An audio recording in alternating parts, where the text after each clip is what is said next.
Hello, and welcome back to another exciting episode of Red Dot Forum Camera Talk. I am David Farkas. As always, I'm joined by Josh Lehrer. Hey, everybody.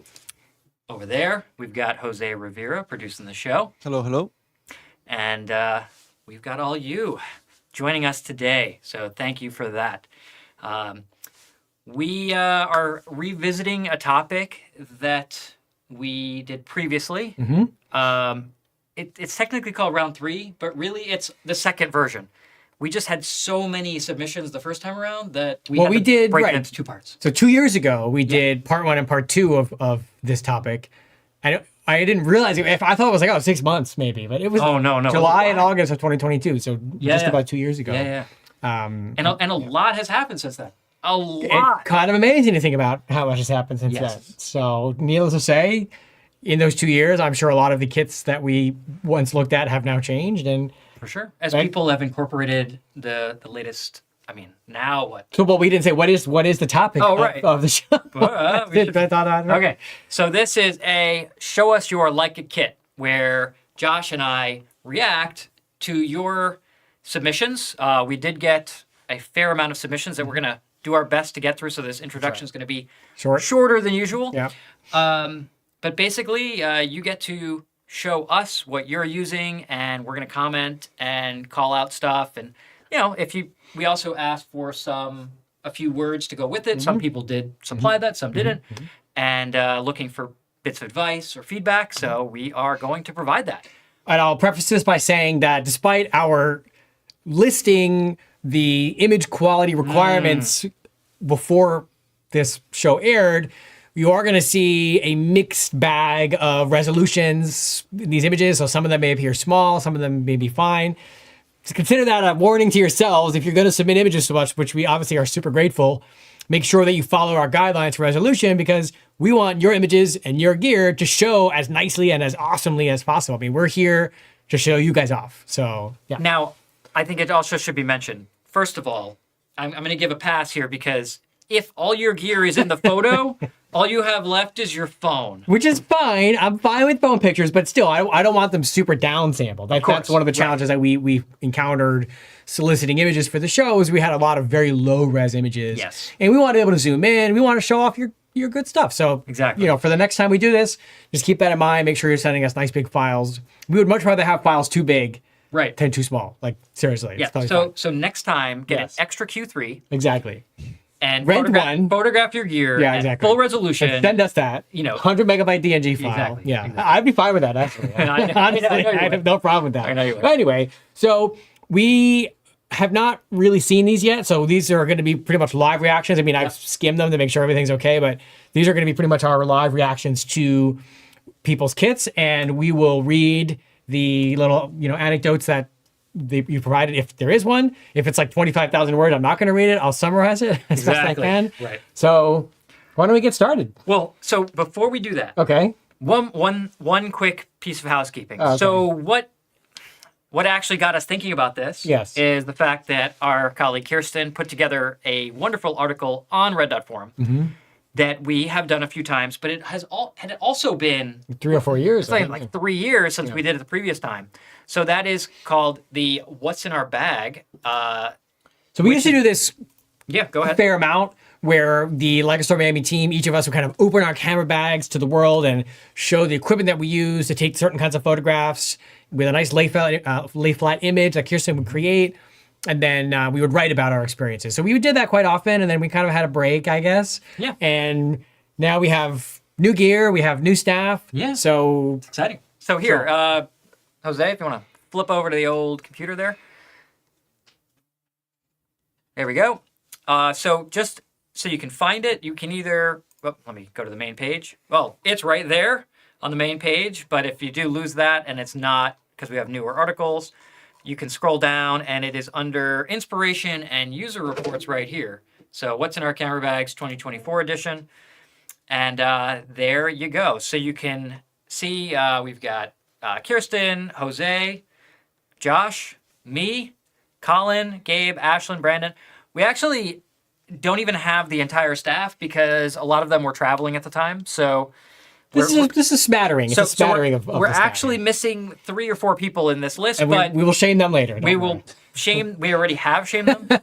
But you can see Kirsten did a phenomenal job with getting all the gear together, and we have little stories. We have samples of everyone's work. If you want to see, like for instance, you guys always want to see Jose's stuff. Well, here is Jose's bag, and maybe we can start. Let's actually react to Jose's kit. Oh, no pressure, Jose. As a sample. Okay, but we're not going to do all the staff. No. These guys No, we're just going to do Jose because he's sitting across the room from us. All right, let's do it. And we're going to roast him. All right, so what do we got for Jose here? Yeah, so let's zoom in now. Look at that nice high-resolution image. Isn't that pretty satisfying? It is so satisfying. Looks like we have an M11. Yep. And is that an FLE2? I can't tell from here. That is... Well, Jose can tell us. Yeah, FLE2. Yep. I like the matching the 21 gray shrunken strap and half case. That's really, really nice. Yep. A nice change from the normal black or brown that we see. Mm-hmm. Yeah, that's called the shrunken calf gray. Yeah. It's super, super clean. Arte de mano. Yeah, Arte de mano. Yep. We got the thumb support, the Leica thumb support, the VisaFlex 2, which of course is one or the other. Yep, exactly. Like a lens cloth and the little blower. I love that little eye lead blower. I have one of those as well. It's just like the perfect size. You can just stick it in your pocket or your bag. For sure. And also a nice Oberwerth bag there. Also a nice Oberwerth bag. This is a nice... That's the M11 compact. Oberwerth bag. Is this like for travel in the street? Is that what this is for? I didn't even look at the photos. Yeah, it's travel. Let me see. Can I do both? Oh, wait, no, it goes away. No, you can't do both, but it's okay. Yeah. No, this is what I took to Spain for about 10 days. Yeah. So, just walking around all day, it's... And I want to pop up a few of Jose's images here so you can see. And the other lens was the 24 Super Elmar. 24 Super Elmar. So you're focusing on kind of the wider than 50, which makes sense for the kind of work you're doing here. Yeah, so I was walking around, I was with family, so you can't really be stopping every 2 seconds to take a photo. So a lot of them are just kind of... These are great. Yeah, good job. Very cool. That's in Lisbon, actually, which we also did a workshop there after I left. Oh, that's cool. Yeah. Sweet. Well, this is what a wide angle M kit will do. Sorry. Ooh, that's really cool. Yeah. That's awesome. There's a train station. That's very cool, Jose. Cool. Nice stuff. That's actually New Orleans, but I just know that one in there. Throw it in there. Nobody knows. Totally fine. All right, so you guys check it out on your own time. After the show, you can see what's in our kits, and then, and we're gonna look at yours. And also, just as a teaser, you'll see Josh's product photography bag and my everything. Oh my god. Yeah, this is kitchen sink bag. We're not talking about that right now because we'll do the whole 2 hours on that. So. Oh my god. Let's go read about it. Let's show some viewer images, please. Absolutely. All right, thank you very much. So we have aggregated as best we can. This is always the hard part. It's like figuring out the best way to combine everybody's images and their text and get the names right. So let's get started. And we're doing it a little differently. We erroneously took a less than optimal methodology last time, which was we went in alphabetical order. Right. And that's like, it's the same thing. Like if you have college graduations and there's 10,000 people graduating and your kid's last name starts with a V. Yeah. You're sitting there for 3 hours. So we're not going to do that. This time we went strictly in date order of when you submitted it. Right. So if you submitted early, you get to go first. If you waited till 7:59, you may not even get a chance to be shown today. So that's it. We felt that was the most fair way to go. All right. And I can't see any of the comments, so I'm going to, because we've got... Well, Jose will shout them out if we have anything we need to see. So here we go. Let's start with Lorenzo. Now, remember what we're talking about with the resolution? It's very small. I'm going to zoom in. It's going to be a little grainy. Fair warning. Here we go. Okay. And Lorenzo says, I drag this equipment through Patagonia in one backpack. Nice. But really, there's like a VR headset here. And a drone? Well, for the drone. And for the drone. Well, let's focus on the Leica stuff. So we've got SL2, 9280, 2490. Great setup. Love that. Lots of batteries. I see an adapter here of some sort. You definitely need to upgrade to the dual USB battery charger for that. Oh, yeah. It's going to make your life so much easier. For sure. A lot of little doodads. But the 24 to 90, 9280 combo is one of my favorites because you basically have 24 to 280, 28 to f4, all prime level performance, all stabilized, all weather sealed. And it's just 2 lenses for that really comprehensive range. So for landscape work, for my automotive work, that's a really, really nice combo to bring around. So that's pretty sweet. For sure. I'm going to agree with Josh. I mean, I see here 4 extra batteries. I'm assuming 1 in the camera and only 1 charger. I've I've been there. That is rough. Yeah. You definitely want to go with the dual charger from Leica. It is an absolute game changer because you can charge 1 in the camera, 2 on the charger, all through USB-C, and you can actually get through all these batteries in a decent amount of time and get some sleep as well. Yeah, but this is a nice kit. This is a really, really nice landscape kit. So this is awesome. All right. Nice job. Go to the next one. Sweet. Was there any? Nope. Just that Patagonia. Yeah, I read it. Yeah. All right. Next, we have love the backpack. Ed's kit. So basically, I'll read the text and then the editorialize next. So I want to make sure everybody's voices get heard. I love it. Ed says, I'm into landscape and travel. I'm in Moab as I take this photo. Just shot in Monument Valley, Arches, and others. The rest of my M11 kit is at home. I did some astro shooting, working off of Colin's excellent astrophotography video. If you haven't seen it, go watch it. My biggest challenge is post-production and the time it takes. I agree with that. That is a learned skill, but I promise you, if you keep doing it and you work with David's presets, which are on Red Dot Forum, it will make your life a lot easier. So let's dive in. I see some similarities with the last kit. Well, first of all, I love the backpack. That is the Mindshift backlight. I think this one's actually the 26 liter. I have that bag also, but I use the 36 myself. And this is, that's exactly my kit. 1635, 2490, 90 to 280. Love that. There's also, I see an M lens here. Can we make out what that is? It's something pretty wide. It looks like an 18 Super Almar. So it's got, or no, 21 lux. Yeah. Yeah, it's got the red ring. It's either one or the other because it's got the red ring. Maybe a 24 lux. Could be a 21. 21 Summilux. 20, it's a 21 or a 24 Summilux. Yeah, which makes sense if you were talking about doing Well, look at the lens here. That's to the left of it. That's a 21 Summilux. It is. Yeah, so 21 Summilux. Yeah. I would zoom in on it, but it's, can't really tell. But for Astro, that's exactly makes the perfect lens. Makes a lot of sense. And in fact, that's the lens that Colin was using in the Astro video. And he does use it quite a lot. You got all the good stuff. The Peak Design slide. You've got the Gitzo tripod with the really red stuff head. I'm going to make the same recommendation that we made in the last video. Get yourself a dual charger. Game changer, especially for these kind of outings. Now, in his defense and everyone else is going forward, they're hard to get right now. So just be aware that you should get a pre-order in for one. Absolutely. But I like this combo. Again, we're adding the 1635. So now we have 16 all the way to 280, all by the seal, all prime performance, all 82 millimeter filters, which is also the filter's thread size for the adapter for the 21 lux, which is convenient. And they all fit in the Mindshift. Yeah. And I said a BH55 really red stuff tripod head, which is also great. Love that. I have one. In fact, David liked it so much he stole it, and I had to buy another. And there's actually one right. There's actually 2 BH55s. Yeah, that's a nice combo. Up above us. Very, very nice combo. All right, let's go to the next one. All right, very cool. All right, so next we have SC. Okay. Nice. SC says. What do we got? I'm pulling up the text here. Street and everyday and YouTube macro video. Just recently getting into analog, trying to pare down my lenses. He or she is wondering, should I sell the 28 Summilux since the Q3 is so sharp and the 20 Delmer is so compact? Should I sell the 75 Apo and just crop with the 50 Lux? Whoa, okay. I'll answer the first one and you answer the let's second go one. over what we've got here, and then we can kind of get to that question, right? All I see are watches. I don't see anything else. We some really nice Patek Philippe there. Is that one also Patek Philippe? Yes. Yeah, so we got, okay, well, there you go. It's like a two detractor. Just send Josh the Patek Philippe. Yeah, I see a black paint MP, M11, Q3. Yep. So we got a rim, film camera. Couple of well, you have 2 28s and a Q3, so I get what you're saying. Yeah, it's a little. The thing though is, no matter how good the Q3's 28 lens is, it's not gonna work on your M's. So if there's times you go out without your Q3 and with your M's, well, the obvious point. If you like to shoot film, which you clearly do because you have an MP film camera with a roll of film in the picture, right? Yeah, what Josh is saying, if you want to have a 28 experience shooting film, which is the widest that you can actually use with the rangefinder in terms of actual framing, you should definitely hold on to one of the 28s. And I guess I could make a case for 28 Lux in that case because you're shooting film and it's not digital, and 800 speed film that you have here is considered fast, but compared to the Q3 where you can shoot at 25,000, I think you're going to need all the speed you can get with the 28 Lux. The counterpoint to that argument, of course, is the 28 Elmerit is super small and compact. Right. Just keep everything. I mean, honestly, I don't think the only thing that I would do, the only thing that bothers me right now with this kit is that there's 3 different brands of the half cases on those 3 cameras. I would standardize that to be Arch and Amano on all 3, nice black. Yeah, which is on the queue right now.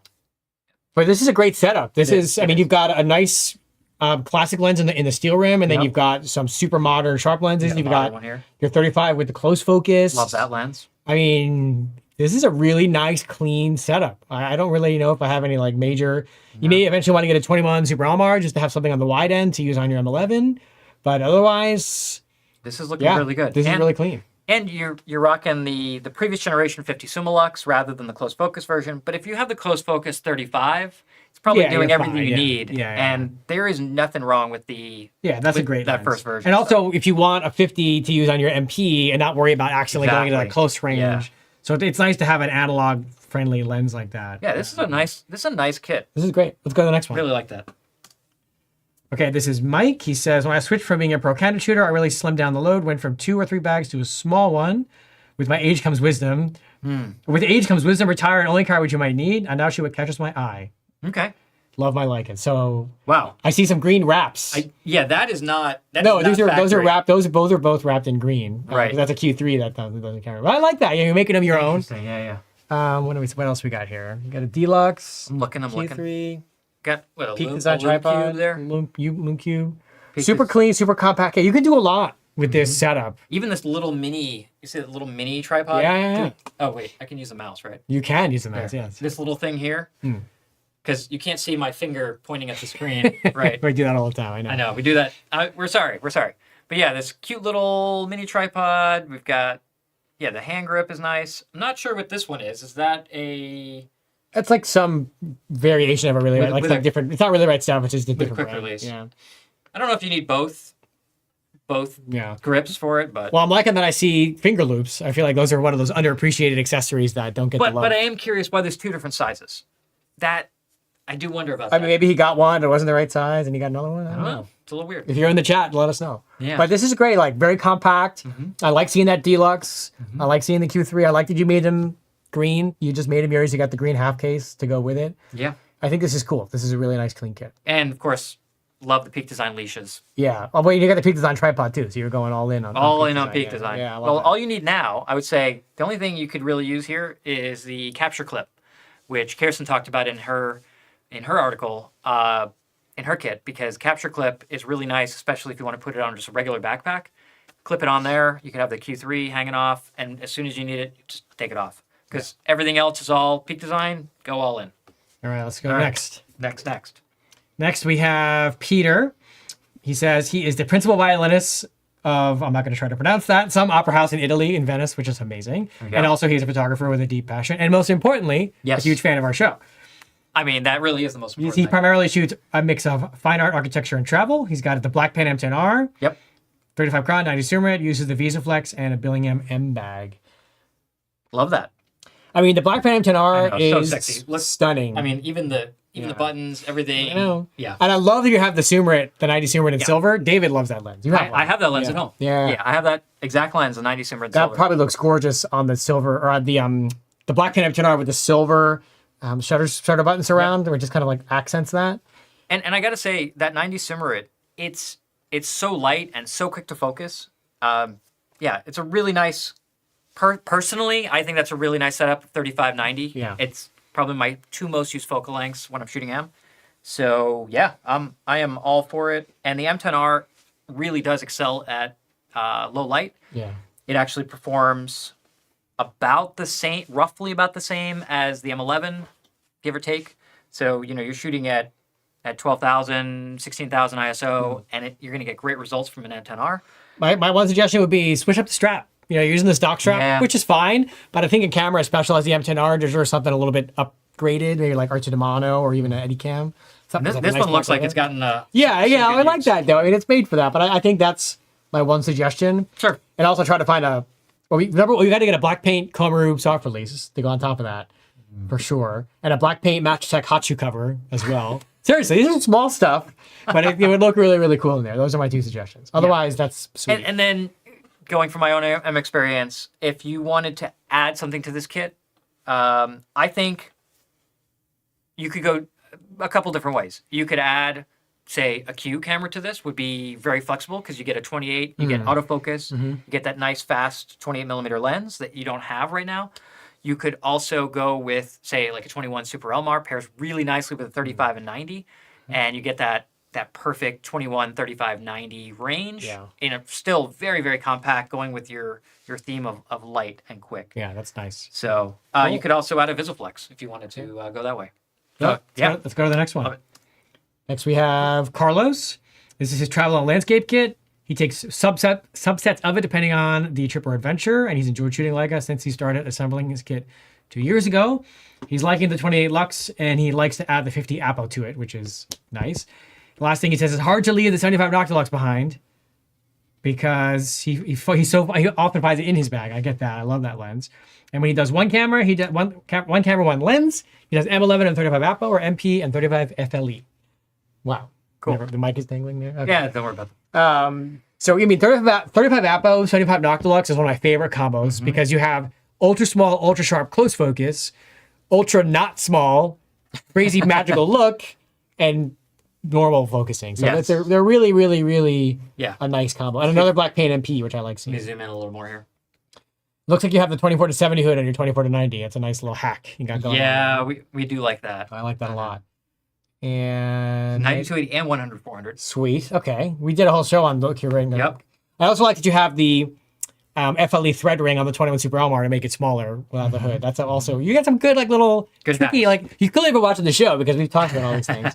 I like the Artudimano straps as well. Yep. The hand strap. That's nice. SL2. Another MP in black paint. Yeah, nice to see that. And I see, I like the silver Hachu cover on the M11 as well. It's a nice little splash of color there with the 28 Lux. Sure.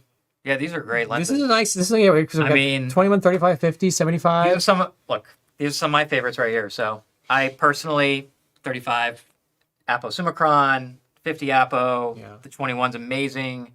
35 Lux is great. I mean, these are all... You're missing a 90 Summilux. Because, like, a 28 Lux, 75 Noctilux. 75. I know, but then a 90 Summilux, and then you put those on the SL2. I don't know. It's pretty nice. Yeah, that's what I'm not seeing. Is there a... M adapter? M adapter L? I imagine. I'm assuming you have an M adapter. I don't know. I'm seeing all the other stuff. There's probably some. We maybe just didn't show everything, but I would have to assume. Because I agree with Josh. That 75 is amazing on the SL2. Yeah. And you get image stabilization, you get magnified live view, you can dial it in, it balances really well. So, good stuff. Yeah, this is a nice kit. Can you guys repeat the comment about the thread ring for the FLE? So, yes, the 35 Summilux FLE, the first one, uses the 12465. On this? Yeah, uses the 12465 or the 12464 hood. They're the same. That hood is also used by the 21 Super Elmar and the 24 Elmar. All three of those lenses use the same hood. Mm-hmm. Again, there's two different catalog numbers for it. 12464 or 12465. They're exactly the same. So because they use the same hood, that means the lens thread protection ring is the same. Now, only the FLE actually includes that ring in the box. Those other two lenses do not. But you can buy that ring as a part and put it on the 21 Super Elmar or the 24 Elmar as well. So if you wanted to have those lenses be smaller by removing the hoods but still protect those threads and make it easier to use a lens cap, you get the thread ring for the 35 Summilux FLE version 1, 11663, and then you put it on the 21 Super Elmar or the 24 Elmar. So that's a really, really cool way to make those lenses smaller but still look nice and clean. Absolutely. Love the finishing. Cool. Okay. Next. What do we got going on here? All right. Next, we have... This is Steven's kit. Should I rotate that? I feel like there's... Which way is up? Let's see. I'm having a hard time figuring that out, but that's okay. I'm going to rotate it so it... He also has an SL3. SL kit is SL2, SL3, 2490, 9280, 50 Lux SL. There we go. That looks better. Greatly appreciated. 28 Apo and S120 macro. Sweets. Mm-hmm. Also got the Q2 Disney, M10 monochrome, M11 monochrome. This is a lot of lenses. We'll see what he talks about. If I'm a fine art photographer, he's got a bunch of different work. The biggest challenge is editing to a final portfolio of work and stopping the series when it's complete. Yes, to know when to finish is something that's just as hard as to know when to start. Going back and forth on the SL1635 and the wide angle Tri-Elmar. You should watch our SL Super Wides episode. We talk about that. We do. Maybe adding a 90 Apo and 21 Apo. So wow. Yeah. Okay. So it's a lot of stuff. There's a lot of stuff in there. It's a lot of stuff. What sticks out? Oh my god. The most, Where do we David? start? Well, hold on a second. Is this two? Wait. It's one image, just a lot of stuff. Is there two 90 to 280s? It sure looks like it. It sure looks like it. Are we sure that this? Maybe it's a composite, or he took. I don't know. I'm a I little don't bit. know. We're very confused. I'm very confused also, but I like being confused sometimes. So Why that's do we okay. need 290 to 280s? Don't worry about it. Okay. Yeah. So, yeah, I like that the 120 macro is being used. The DS after all. on That's the- awesome. Yeah, that's really cool. First of all, Q2 Disney. Yeah, I was gonna say. Mad respect for busting out the Q2 Disney. YouTube Disney, we've got monochrome. We got a Sumerit in there. 2 monochromes. We got a TL2 in there. Screw Am I on saying that cameras. right? 2 monochromes? Yeah, he has M10M and MLM in him. Oh, okay. So I don't know if you need both, unless... Yes, you do. You need all of them. You need to get an M9 monochrome and an M246 to round out the package. 50 Noctilux. I mean, for me, clearly, you do shoot color because you got an SL2 Yeah. and you have Q2. I mean, I'd say maybe take the M10 monochrome and upgrade it to an M11 color or an M11P. or an M11P Yeah. and keep the M11 monochrome because there's nothing that the M10 monochrome is going to do better than the M11 monochrome. That's fair. Like, it's not going to give you some special look or Right. magic or whatever. It's just, Yeah, one generation I back. think that makes sense. But, yeah. I mean, I like that there's a 50 Summilux SL in there. That lens is so underrated. Well, hold on. But if the last time we did this, we were actually surprised by the amount of 50 Summilux SL. That is true. I remember that. So, okay. This is our first one we've seen tonight. So, all right. It was. Mad But it was respect. kind of a theme. We're like, wow, there are so many of these. Yeah. But yeah, Noctilux, we got 75 Cron. See a Sumer at 2.4 in there in silver, it looks like. Sweet. Right there, yep. Yeah. Yeah. Yeah, this is a big kit, but this looks great. I love it. It's got screw on camera in the bottom Yeah, there. you've got the whole range. You've got 80 years worth of I stuff. see that. Wow. TL2. Look, Yeah. and are these Kumaros in the... Yeah, Kamara's offer in the lasers on film the film cameras. Yeah. Yeah. I like that. That's a cool look. Nice. And a TL2 I love that. with the matching silver 18. Very love nice. that. Very nice. All right, let's go to the next one. Very Okay. cool.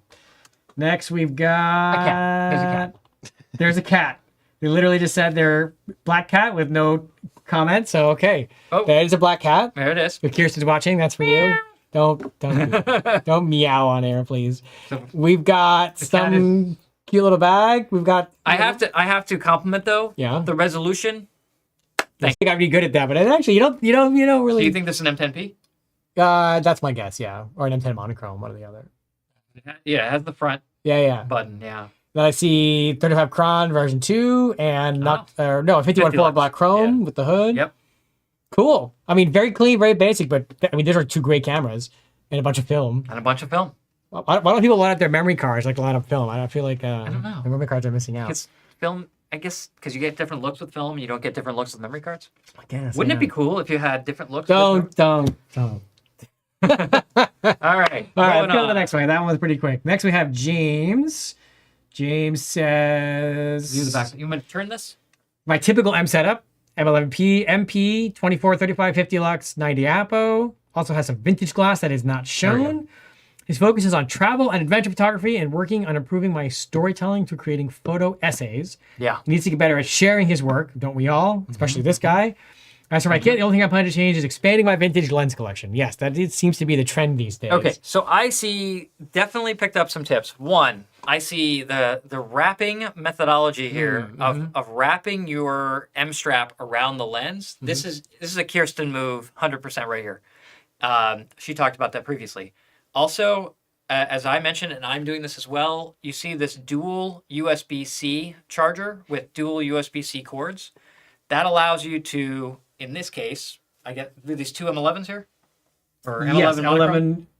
Well, one of them's... A monochrome and one's Yeah. color. Sorry. So it allows you... Oh, no, that's a film camera. Yeah, that's an MP. that's Wait a minute. He has an 11P and an MP. Okay. But he probably has... I'm pretty sure he has other cameras also. Right. And this allows you to charge a battery in the charger because the M11 charger is USB-C, and you can charge a battery in the camera. So with 2 cables and a USB-C dual charger with 1 plug, 1 outlet, you can juice up 2 M11 batteries, which is great. Yeah. I see you've got a 24 Sumlux. Those have become quite difficult to find. They if are. They stop making them. They are. We've got the 35-1.4 previous version, the 50-1.4 previous version, both solid lenses. And again, like Josh said, if you were using them on your film camera, you don't have to worry about going into close focus range. Yeah. Well, right. This whole kit is actually really conducive for both film and digital, with the exception of the 24 Lux. Although I'm guessing, knowing the person who took this photo, that you probably have learned where the 24 falls on the overall It's just going to be viewfinder. wider than Yeah, right, yeah, the yeah. 28. That's my guess. But yeah, This is a nice setup. Yeah. I love there's another black painted P. Like that's, I think the black painted P is going to be the 50 Lux SL of this. I think so. I don't actually know, but I'm guessing. But this is a great kit. Very nice. It could be. It could be. All right, let's see who's next. We have John. John says he gave me his whole bio here. Thank you, John. Oh, I just need the good stuff. Okay. Well, I see his M10R, MIP, press credentials. Q2. Right Yeah, up he's there. a photojournalist, VisaFlex. Nice. 18 and 28 viewfinders, extra batteries. Love, but I just got to stop. Love the patina on that camera. Yeah, that is, wow. That's a lot more brass than I usually see. MP240? Or no? No. M9P. M9P. M9P. Wow. Yeah. Okay. Yeah, you see it's got the notch. Yeah, on the I side, see the notch. Yeah. Yeah, because he says he has M10R, M9P, Q2. Okay. Got some bunch of lenses. He sets his standard setup when he's out in the field reporting. It's what I need, and I'm very mobile. And he has an M9 and M4P on the shelf that at home that he takes out when needed. I would be interested to understand the reason why we've got the M9P and an M10R.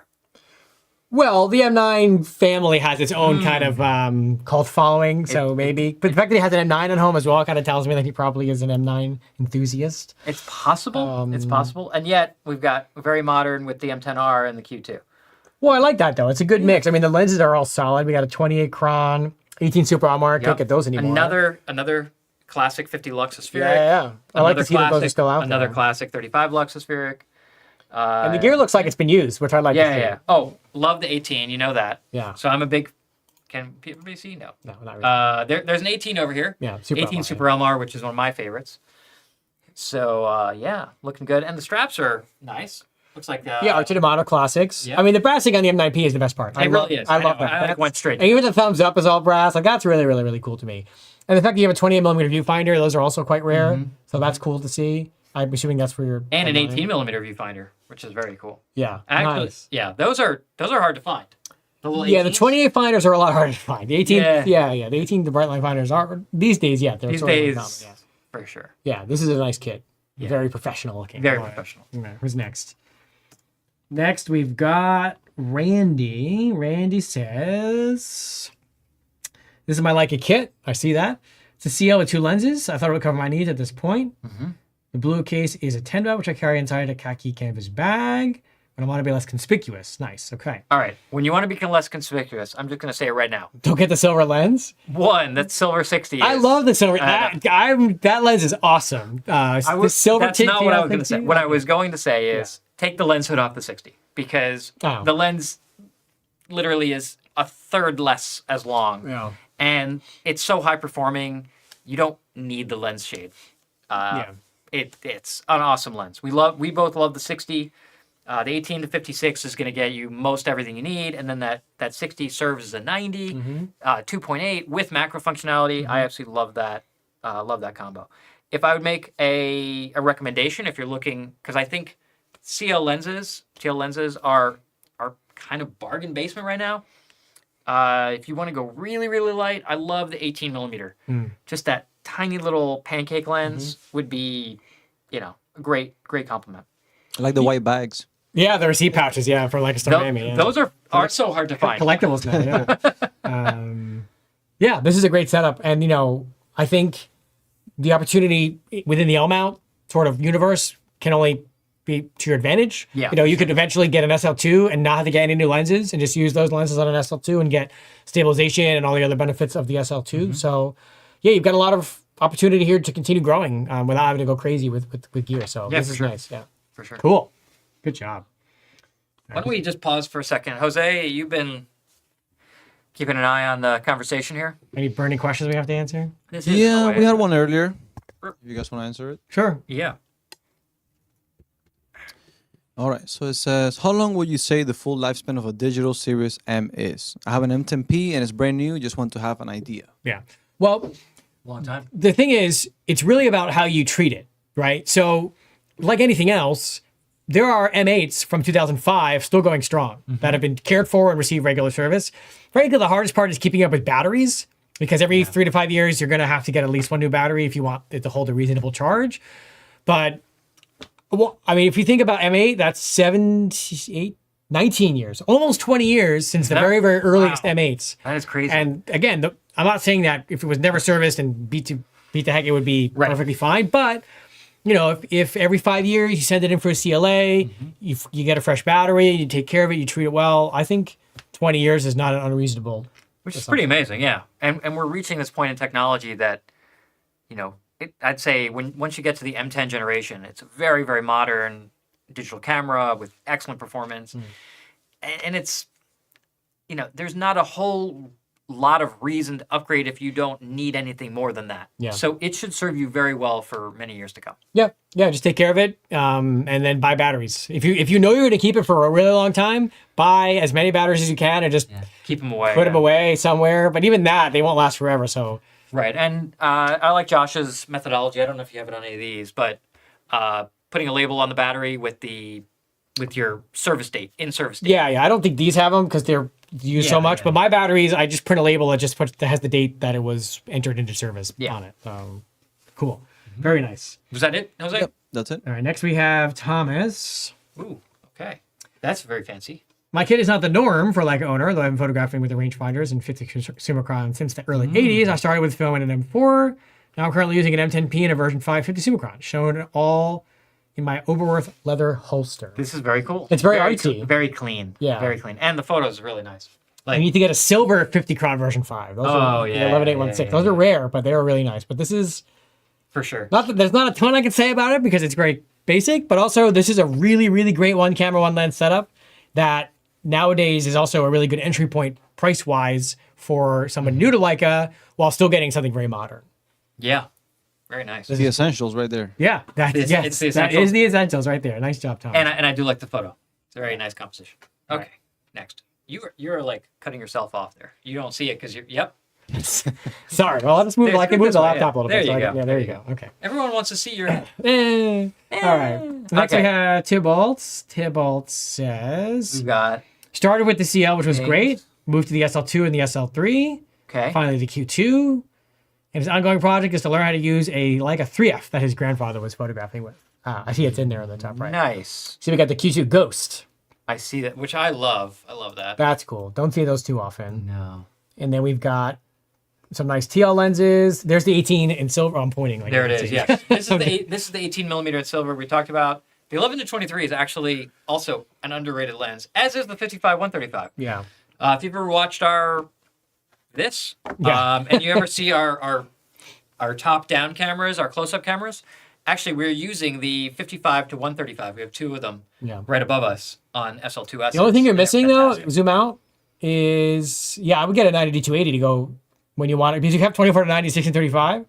100 to 400 is great, but if you want to sort of continue the look and performance threshold of those two other zooms, 90 to 280 should slot in there. And you got the 75 Apo. Well, also with the extender, so he's looking for reach. Yeah, that's fair. 75 Apo is great for portraiture. And I would probably grab one of either the 35 or the 50 non-Apo Summicron SL because those will work equally well on your CL and your SL3. Like the 35. Yeah, either of those would be really nice. But this is a great kit. Because you don't have a 35 1.4 TL, which is also a great lens if you want to use that on your... Yeah, but the nice thing about the 35 non-Apo you can SL use is it's it full both. frame, so you use it on both without having any cropping. So. And you have a backup body here with an SL2. Yes. Very nice. Nice. Very nice. I like the color scheme. The Ghost is awesome. Yeah. And I love the silver CL, yeah, which is really nice. With the vintage case there. very nice. Super nice. All right, what's next? Next we have Scott. Scott says... That's the arrangement. 14 lenses, but I don't keep that many cameras. So active bodies are M2, M10D, and M11. Want to photograph more people. Takes time. You got to talk to your subjects. That is true. That is a lot of M lenses. There's a lot of M lenses. I see. A lot of Visiflexes. What stands out to me here? FLE, Cron, 28 Lux, 24 spheric, 21 I think. 21, okay. Okay, Good variety. A lot of wide angles there. 21 Lux, 21 Super Elmar. 18. I mean, 18, 235, plus whatever's on the cameras. 250s. 35 Apo. Yeah. A good variety. I mean, there's a little bit of redundancy there, but right. So we've got a regular 35 there's Cron. three 35s there. And a 35 Cron aspheric, a 35 Apo Summicron. Right. And then we've got a 28 Cron and a 28 Elmarit. So we've got, so two 28s, Yep. three 35s, Yep. two 50s. Is there only two? Oh, wait, 50s? I'm sorry. There's another 28. So that's There's three 28s. 328s, yep. That's a lot. It's a lot. Okay. And two 24s. Technically 350s because there's an old Cron on the Two 21s. on the M4. Okay, or M2. so yeah, it's a lot. I mean, listen, if you have it, great. You might as well use it. Might Well, as well there's also two VisaFlex 2s and a VisaFlex I see 020. that, yeah. We clearly need to get a third VisaFlex 2 to use on that camera at the end there because it's cross compatible with the new firmware. It is, which you should always stay on top of. I think it would have been funny though if you put the VisaFlex 2 on the M2 just to like troll us or whatever they're using. But Wow. yeah, a very nice, aesthetically pleasing lineup, and you've got a lot of options for sure. I wonder I'd be curious how you decide which one to take out when you go. That is interesting. Yeah. Or do you just put a 28 on every head body and then just go? I mean, yeah, It's like, whatever. To each their or own. like today is 35 day, today Exactly. is 50 day. I mean, I would just look like that, so you know. I know you would. I'm just, All right. yeah, I'm kind of thinking like how would you work that? But a lot of great choices here. Some blasts from the past and some current. So Yeah. very nice, very nice. All right, let's go next. We got Michael, Okay. who enjoys landscape portraits and food photography. Now Okay. he's retired, so he's traveling and photographing people around the world. Okay. Next purchase, 21 Apo. He has a question, which is, can you identify my 90mm lens? Oh, I see. He's This one? it's a slide projector lens. Oh, weird. It's a color plan. Wow. Interesting. Okay. I mean, hey, you know, if you want to go funky, first of all, This? Are you looking at that? well, no, I get that. I mean, I'm loving the brass cap and hot shoe cover Yeah. on the Q3, excuse me. Yep.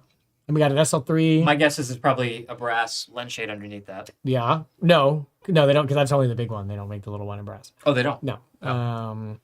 I see we've got SL2, SL3, 24 to 70, 70 Apo, 50. Yeah, this is a nice. I can see what you mean about needing width because your widest lens is the 35. Right. So Yeah. I would either say, I mean, 1635 is the most flexible. If you want to stick with the prime kind of feeling, go with the 21. I'm actually Super going to throw something different because you have the 24 to 70. I'd get the 1424 Really? because those two lenses pair really well together. They do. They do. Because you've got three primes already, so maybe +4 with the Q3. I think 1424 should be next, in my humble opinion. Okay. But I like this kit. Okay. It's nice. Good I'm variety. gonna vote for the 21 Super App. Okay. But that's me. That's me. Just because That's I fair. see there's definitely more of a prime lens bent, and it looks like the 24 to 70 is there just for convenience. Okay. I'm, But I don't know. If you're watching, you can tell us. I feel I'm getting this prime lens vibe. Okay. And I would say, keep it going with the prime lenses. Because those Apple Crons, I mean, you've already got a bunch. Yeah, they're are- amazing. They're amazing. Yeah. And I'm also encouraged to see that a lot of people have done what I've done, which is keep the SL2 as a backup to the SL3. Because the SL2 is so incredibly capable. I would just so much rather see people hold on to them. Yeah. If they are getting the SL3. As an SL shooter myself, you're giving up very little in terms of that Yeah. generational difference. So Nice. yeah, why not keep an extra body? Cool. Let's go next. Next we have Bon. What do we got here? Okay, he or she. Bon has Okay. been solely using film for a year, documenting my family, What is this? enjoying the process of Is this a developing. Konica? Yeah. Yeah, with a Leica lens on it. Spent 3 years trying different sets of lenses. I can see now I've acquired my dream set. He may trade a 35 lux or a 50 lux version 3. What do we got now? 35 Cron. M6, nice. Oh, he's got an old 35 lux. Preaspheric. Oh, and 11870, I think. a Zeiss. Zeiss. 75 Sublux. That's the first one we've seen tonight. Yeah. Awesome. I mean, that lens is both absolutely terrible and absolutely fantastic. I've said this before on the show. You love the character. It's a lot. It's a lot of fun. Just don't expect any performance out of it. But got the VisaFlex there. Yep. No, yeah, it's a good variety. SF24D. I wonder, does that work on the M11? I don't wasn't know. okay. Did I not? Was I not aware that you could mount an M lens on a Konica? I don't know anything about those things. so Konica Hexa. I guess. I'm not. It shows you how Leica focused we are. Yeah. But Wow. Okay. yeah, I mean the M6 with the 35 Cron Aspheric Classic. version Can't 5 beat that. is great. Yep. That will last you literally forever, except for the lens suit. If you lose it, you're never going to be able to replace it. And what is this one? This is a Canadian. That's 35? Preaspheric 35 Summilux. Okay, so we definitely prefer 35. Yes, definitely seem like a 35 kind So of it's person. 21, 35, 35. 75, yeah. But that's nice. And I'm glad you had the VisiFlex for the M11 because you need that for most of those lenses to really get them precise. That 75 especially. Yeah. And the 21 obviously. Like if you want to get your money's worth out of those vintage lenses, you have to have the VisiFlex, in my opinion, in terms of the retention rate and the repeatability of focusing. Nice. Cool. Let's go next. We're not even a third. We're about a third of the way. Don't say that. Don't say that. We can always do a part 2. No. Next, we have Steven, who wrote too much. Sorry. You said next week. Well, people can't understand this. I'm trying to get it. Okay, my kit includes M10P, M11, both have Yes. cases and custom straps. Lenses are 21, 35, 50. Some Voigtlander stuff. What is this? What? Oh, this is a Voigtlander? Yeah. Take What one body is that? lens. What is what? This. What is that? Some kind of Voigtlander thing. I don't know. Jose, do you know what that is? Voigtlander 28 Ultron 2. That's that. exactly what it is. That's what it is. I love that. The kit produces super high quality images. It's so easy to have. Doesn't interfere with family outings. I like that. Leaving Okay. my much larger Sony kit at home. He likes what he has. I do. Okay. I really like this little portable tool, Yeah. like screwdriver, Allen wrench combo thing. If you're watching this, please drop me a link for that. I want one. Too. I want one. I want this exact thing because I have various multi-tools, and that is the nicest looking one I've seen. It actually looks really well machined. I know I'm like glossing over all the lenses. I'm like, I want that little multi-tool. I mean, this looks like a kit that gets work done. It looks like a good user kit. You know, Yeah, I don't know the Voigtlander stuff enough to comment on them. I'm sure they're fantastic especially for the price point, but I got a 50 crown version 5, which is great. 21. Another 21 Super Elmar, which We've seen a lot of those. they're great. I mean, They they're are. relatively inexpensive. They're small. They're crazy high performance. Is this another Voigtlander? I think so. Yeah, he says he has a 90 Apo Scopar. Yeah. Oh, okay. I think a color scope. That's I'm just reading one he wrote. Nice simple kit. Vintage 28. I like it. Okay. Yeah. It's a Voigtlander 28. That's a 75 for Voigtlander, I think, the big one. I don't know. I don't know these things. And what do we have here? What is that? I'm not qualified. There's a tab on this one. What is that? Is that a 50 Apo? No. That's What do we got? Or is that another Voigtlander? I'm trying to see from his list. 50 silver version. It's not clear to me what that is. I don't know. Zoom in on it. Zoom in enhance. That Oh, is. that's what. See, you didn't give me enough resolution. Now, I did zoom in. well, now we'll never know. That will never know. Let's move on. Okay. Okay. Who is next? Ken is next. Look at the totally blacked out M9. That's cheating, right? That's also a lights dot, not a Leica dot. I know. So it's triple cheating. I know. So it's a black aftermarket black lights dot. And So the M10P is his main camera, and the M9 was his main shooter for almost 4 years with over 40,000 clicks. wow. And it Uses has all the paint on it. It's impressive. Yeah. 50 crown version 4 and a 35 Sumeron 2.8. Mostly interested in landscape. Interesting. Okay. So that's an interesting take for landscape. I can't tell what these lenses are. What was it? It's a 50 crown version 4 What's on the right, yeah, and then Sumeron, I guess. Yeah, I can see the little silver tab. Yeah, it's just got Okay. Interesting. I would say definitely explore wider and longer. Yeah, the first thing I'd probably do is get a more modern 35 lux. I mean, who am I to tell you that? But like, I'm just saying. Landscape, I don't even think you need a Summilux. I mean, I'd You say get a Cron, yeah, or even a 35 Sumer at 2.4 or 2.5. would be amazing. Keep it small like your Sumeron, but just give you a much more modern performance. And or a 90 Sumer at 2.4 because I happen to be a big fan of telephoto for landscape. I think it's vastly underrated. And just go with everybody else. Get a 21 Super Elmar because clearly everyone else has one too. Ask someone else in this chat if you could buy from them. Exactly. But no, it's a nice kit. All right, let's keep going. 19, we have Stefan. He says, SL2S. very simple. Travel like a kit. Please bring back 24 megapixel cameras. Thank you for Elma and the kit. That's what he says. Well, what do you Don't ask me mean? for that. What do you mean bring back? The SL2S is a current camera. Yes, exactly. So we got some film cameras, it looks like, an M3, an M6. Let me zoom in here. Oh, okay. Yeah, M6. With a 35 Sumer Chrome. Oh, no, This has definitely been serviced and rewrapped, and that has also been rewrapped. 20 Almaret. Yeah, 20 Almaret, a Sumerit. There's a Sumerit we're just talking about. That's the exact lens. Yeah, original Q. Although I think that's 50? That's a 50. 50 Sumerit, yeah, Yeah. close enough. So that's a 50. M10P, We have here a 20 20. Almaret version. The original one. Yeah, the original one is very, yeah. M adapter L. Oh, but Silver we M do have adapter L, nice. 3514, 75 f2. A lot of FLEs I'm seeing, 50 Yeah. bucks. So we've got Yeah, pretty nice range. You got some bigger lenses. You've got some more compact lenses. You've got the adapter to use them on your SL2, which I like, or your SL2S. Yeah, that's interesting. So we got 235s, 250s, and the 75 for good measure. Yeah. Okay. And the 24 to 90. Another 24 to 90, which I'm very happy about because Yeah. I've Love the adored that 24-90. lens for the last 10 years or so, and I For sure. still use it frequently. Absolutely. Yeah, this is a really nice kit, and it's a lot of 24 megapixel, so I get it. But the 3 digitals are all 24s. Okay. I mean, I'm going to make the same recommendation you made too, which is it looks like kind of following that same suit of where your M lenses are. How you have a lighter version and a little bit larger version. You could also do the same thing with your SL2S and get one of the 35 or 50 non-Apo crons, which are super light, and it makes that camera handle almost like an M. It's really, really small, compact. Yeah. Cool. All right. What do we got Next, we have Brian. Okay.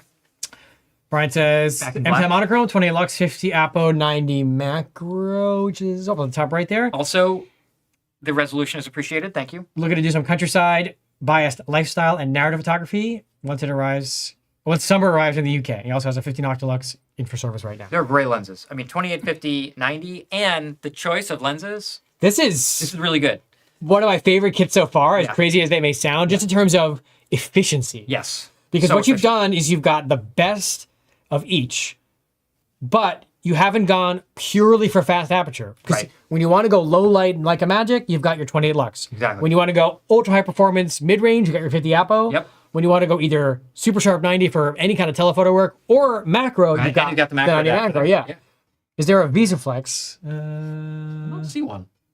I don't see a VisaFlex. You need one. If you're going to use the 90 macro properly, in my humble opinion, you need to get a VisaFlex. Right. I do like that little level though. That is Yeah. cool. How hot you level. And you got to upgrade your strap, stock strap. It's actually a Q strap, I think. But it is a really good selection of lenses with that 28, 50, 90. But Yeah. the balance of choosing the lenses for both flexibility and performance is Yeah, really this good. is sweet. And very compact. Yeah, I mean, if you go out with the 50 and the 90 Yeah.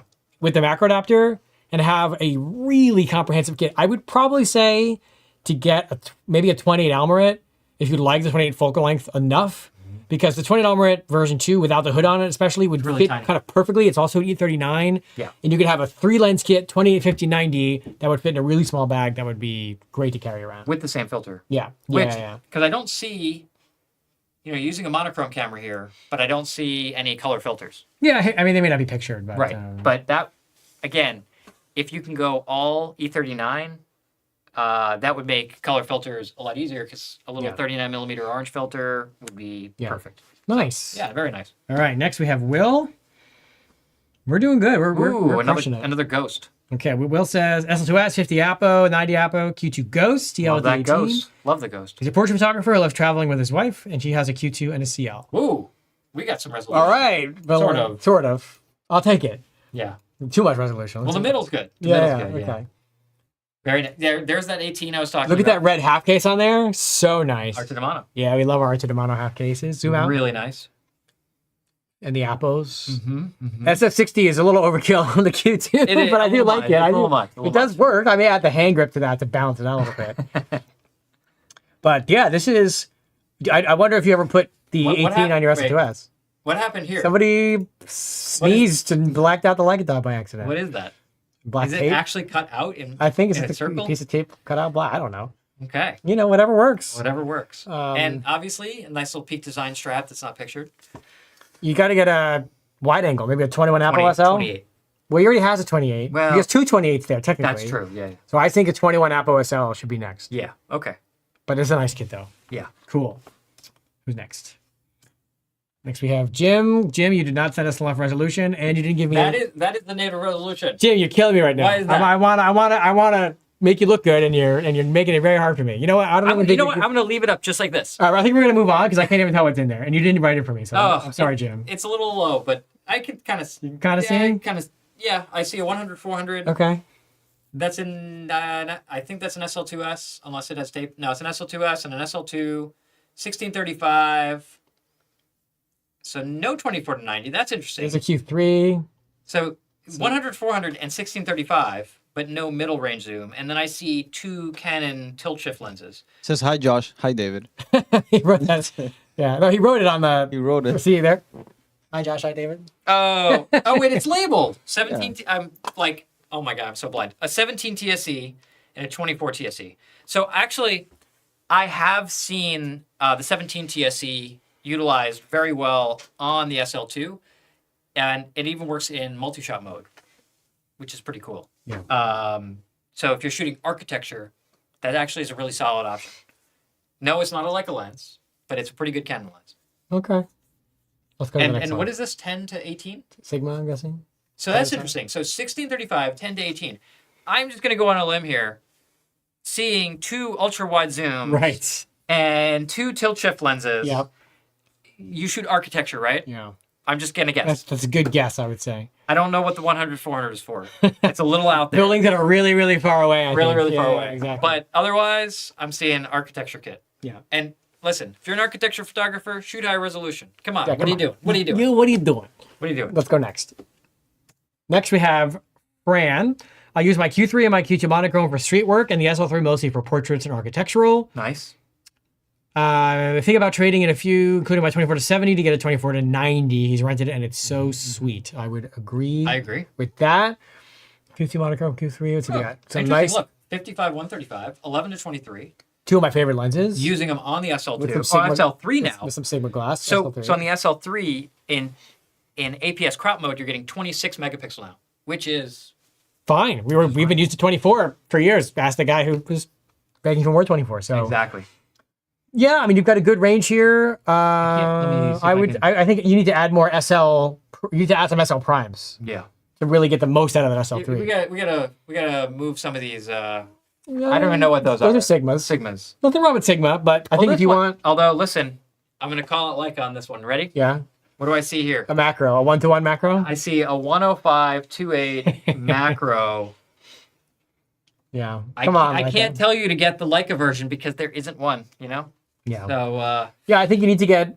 killer. I would keep the 24 to 70 and get a 35 Apo SL. ooh, if you want to really That's what I would put do. all your other lenses to shame. That's what I would do. Otherwise, this is a sweet kid. Yeah, but I think it's gonna make him sad. For What I other like lenses. the most about this is that you used the box foam from the Leica box to display the lenses. Yeah, and you can see the pull tabs. I have mad respect for that. Yeah. That's a great little Easter egg as well. Very cool. So let's go to the next one. Okay. Good job. Everyone's doing great. I'm really excited by these kits, actually. Let me turn it around. Next, we have John. Here we go. John says, I've got an M11 with a 28 Cron, which is my go-to for streets. See that? He has silver 50 lux or a Voigtlander. I always have the SL3 paired with the 50 or the 35 luxes and the M adapter L. And he'll use the 24 to 90 when the weather gets bad, which I guess is not pictured. Not pictured. It's in the back. Oh, no, it's there. It's just standing up. Oh my god. Oh. Yeah. It's right here. Sorry. Yes. Yeah. I thought it was just an extra lens cap. No. It's literally a ginormous lens. It's just, There it is. Yeah, there it is. Yeah. Nice. I see some filters. I'm loving that silver chrome 50 lux. That lens is Also, favorite sweet. strap, slide light, peak design. Your body cap is not crooked. Oh, very you're insulting. losing points. You're losing points. And we got the M11 with 35 Cron, or 28 Cron, sorry. Yep. 28, 35, 50. I'm seeing a lot of classic 35 Similux aspheric FLEs. I'm happy that they're out there. I mean, And 50s. that right? lens is as good today as it was when it came out in 2010. It is indeed. And the 28 Cron. I mean, 28, 35, 50, very solid. I think that's... I don't know if that 15 is actually rectilinear with the... Yeah, I'm not Is it? sure. I don't know. Don't ask me about Voigtlander stuff. All right. It's different. That's a different show. It's a different show. Yeah. No, it's nice. Filters. Yeah. It's good. You go Very out, solid kit. go out and get it done. I think 1635. You have nothing wider than 28 right now. That's at least like corrected. I would say 1635 to augment your 24 to 90 and you're good. Or Or find an 18 millimeter. ooh, Super Super Elmar. Elmar. Good luck. Because that would pair really nicely on the M, and it works really well on the SL. And it looks like you have a small, compact bag. If you wanted to stay really, really small, that's what I'll do sometimes. If I just want to bring, for instance, I just bring an SL2 or SL3 with 24 to 90, and then I just pack an 18 millimeter with an M adapter as my wide angle. Or you could also use a tri-Elmar. There you So go. a tri-Elmar would actually fit in here really well as well. Yeah. 16, 18, 21. Yeah. Yeah, you know what? Since 18s are so hard to find, try Elmar. Okay. There We'll you go with that. Let's go next. Next we have Greg. Oh, nice photo, Greg. My original kit was M10R, blah, blah, blah, new editions, M11P, 3550 Sumalux. He used to be a photojournalist. Now he focuses on travel and artistic. Future editions, 21 for a wide end. And the Holy Grail, 75 Noctilux. Yes. And I'll give his YouTube a shout out just because he bothered to put it in. Thank you. It's Greg's GREGSPOV. So he is doing some YouTube. Okay. Awesome. Thank you. And he gives me a shout out and Leica Store Miami a shout out. So that's totally worth it. So let's take a look at what you've got. I am, yeah. 28, So we got 21, a 50 35, Cron version 50. 5, right? We've got 50. the new 35 and 50, Yeah. which are fantastic. And then what do we have here? 35, oh no, That's a 28, 20 20 Elmer, Elmer, 20 with Elmer, the, so- the new one with the lens shape. Yep. And then we've got a 90 Apo. I mean, look, you got 28, 50, 35, 90, plus an extra 50. So I am curious why the Cron and the Lux. I mean, they are, as we demonstrated in our episode. I Yeah. mean, they are different, wide open, but I would it's probably. it's not like the Lux is that much bigger than the No. Cron, Yeah. so it's not a size thing like you'd have in 28. I would get rid of the 50 Cron Yeah. and get a 21 Super Elmar. I feel Absolutely, like a broken record telling everyone to get these lenses, but they're 100%, great. And I 100%. think you mentioned you were thinking about it. You You were. were. And then I would sell the M10R because they're hot right now Yep. to fund the 75 Noctilux. Ooh, That's what I would do. Ooh. Yeah. Winning. Yeah. I like that. Yeah, this one's a little more straightforward in Yeah. terms of. And it's a great photo. So thank you for putting it all Thanks. nice and clean together. Cool. Who's next? Next we have Jacques. We've got a 50, Jacques 1.4, says, 40. Oh yeah, steel rim on there. I do a mix of street travel and architecture and portrait. I mainly use the M11P with the steel rim. Yep, I see that. He also uses the 28 Lux when he travels and the 50 Lux Asterisk for portraits. Seldom uses the M3. Mostly just uses one camera, one lens. Yeah. I mean, Pretty straightforward. but the M3 is really clean, so yeah, the problem is two of those lenses you can't even use on the M3. yeah, I see a little bit of a. Yeah, it's what it's chipping made or for. It's whatever. totally fine. The top plates are in good shape. Yeah. You can get them rewrapped easy. But again, you can't use two of those three lenses on the Can't M3. use that 28 on there. Well, either 35 either. Not with that. Not extra that one, no. Yeah, no. So they're okay. But I guess you use the 50 on the M3, which is fine. which is classic. Yeah. I mean, 50 for 50, right? 50 for the M3. Yeah, I mean, it's a clean setup. It's straightforward. I would probably get a modern 35 at some point if you like Just to 35 a complement. lot. Yeah, maybe like a regular Cron. Otherwise, it's nice. I would like a Cron on that. Yeah. Okay. Okay. Next, we have Al. Speaking of, well, what is that? That is a Summicron 35 with a silver shade on there. I think so. So that shade is extremely rare. It's basically when there's like been so many different product codes that I can't remember them for these hoods, but it's the 12504 hood in silver. These were primarily sold with either the MP or Mes set, which this one isn't. What this one is the one from the Safari set. And the reason you know that is because the Hermes MP came with a 35 silver crown and silver, and the lens hood, the lettering is ghosted. Yeah. The MP240 Safari set came with a hood where the lettering is not ghosted. Now, of course, I can't tell if that's brass or aluminum in the photo. Right. If it's aluminum, then that's the third option, which was the one that was sold by itself. It gets crazy when you get into this stuff. But what I love the most Yes. is the 50 Cron version 4 in silver chrome. Those are so rare. Right here. I can't remember the last time that I saw one. If you ever want to sell it, please let me know. It's allegedly, this says a 246 a la carte. I didn't know they did a la carte. Well, is that, I can't tell, is that blue? Yes, I think it's a 240 a la carte. It's a 240. Yeah, with blue leather, yeah. He didn't say 246. Did he? Oh, he says Safari brass hood. I didn't even read this. I'm Oh. sorry. I could have just read the description. Yeah. You're trying to divine. I'm getting this ahead of completely. myself. Recent purchase of 21 F4 Super Angular from 1958. Nice. Those are Okay. super fun. Nice. I mean, I'm really, really glad you put the Safari hood on there because it looks so good. So is this a blue wrapping? It's a blue a la carte. That then- Leica does that, yeah. And then we got the navy blue Yeah. Argentino. With the matching blue strap to the camera's leather. Yeah. Sweet. I mean, listen. And the matching silver thumbs up. You just need to get a matching soft release. And I love that you have silver filters on there as well. Got to keep it matchy. This is so cool. Yeah. I'm like, well, you can see what makes me light up. It's like random junk like that. But Yeah. Josh likes hoods. yeah. But this is awesome. But that 50 Cron version 4 in silver, Yep. perfection. Nice. All right, let's keep going. Okay. We've got Kevin. Wow. This is. I like. Is this? Look at the microscope, and look what it says. Oh my goodness, I just looked It at the says photo. Wetzlar. That's impressive. That is. I love how the photo has 1,000 things in it, but Kevin, you gave me one sentence, which I'm just going to read. Yeah. Go for it. While I have many bags, this is the one I use to document the things I see as I'm traveling on the road. Wait. Is this the same person as the last one? No. They just happen to shoot the same LFI as you? That is a hilarious coincidence. Oh wait, maybe. Is this a double submission? Hold on, let me look at. Yeah, wait a minute. Hold on. No, this is Kevin's photo. Okay. Because there's no blue letter 240 in there. That's crazy. Wow, so you What are guys the odds? are destined to be BFFs, I guess. I guess so. But yeah, look at, I mean. Oh wait, that's his book up there. Look, because this has isn't that Kevin Jordan? Can you zoom in? Yeah, it does. Can you zoom in and enhance? Nope. Nope. So you're lost. We would have shouted out your book, Kevin, if you gave us more resolution. Ooh, a Minolta Flash Meter 4. I mean, I see a lot of things. I see an M2. I see an M10P maybe. Or no, an M10R. I see a 240. Look at this Nikon fisheye. Is that the 8mm? Or? I see a 20 atmospheric. I see a 24 atmospheric. Oh, there's a lot going on right here. There's a lot happening right now. Yeah. I mean, it's certainly got some character. Is this an FM2? I have no idea. FE or FE? I don't know. The Nikon. Somebody in the chat will know. Wow. I don't know how to recommend anything because I'm just so overwhelmed. Well, my favorite part of this whole photo, Yes. by far, Yes. is that on the front of the EVF2, Yes. you have the little tape that's with the Leica branding on there. I respect that. That's what you know. That's what I like. That I like the best.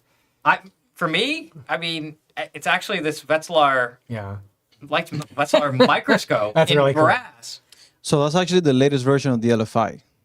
Okay. Oh, that explains okay. it. Yeah. We're so dumb. It tells you how much we But, know. like- Thank you, Jose. It was Adam, but yeah. Oh, thank you, wanna- Adam. I want to know how he got a hold of one of these microscopes. Okay. Can you loan it to us for an episode? Can we? If you're in the U.S., can we borrow it for a show? That looks so cool. I'd love to have it on the looks table. so cool. Well, Kevin, you definitely win the most obscure thing so far Definitely. today. So far. Let's But get it's to- not over yet. Let's get to the next one. This We're one has, doing this one a has mi- two images. Oh, 2 images.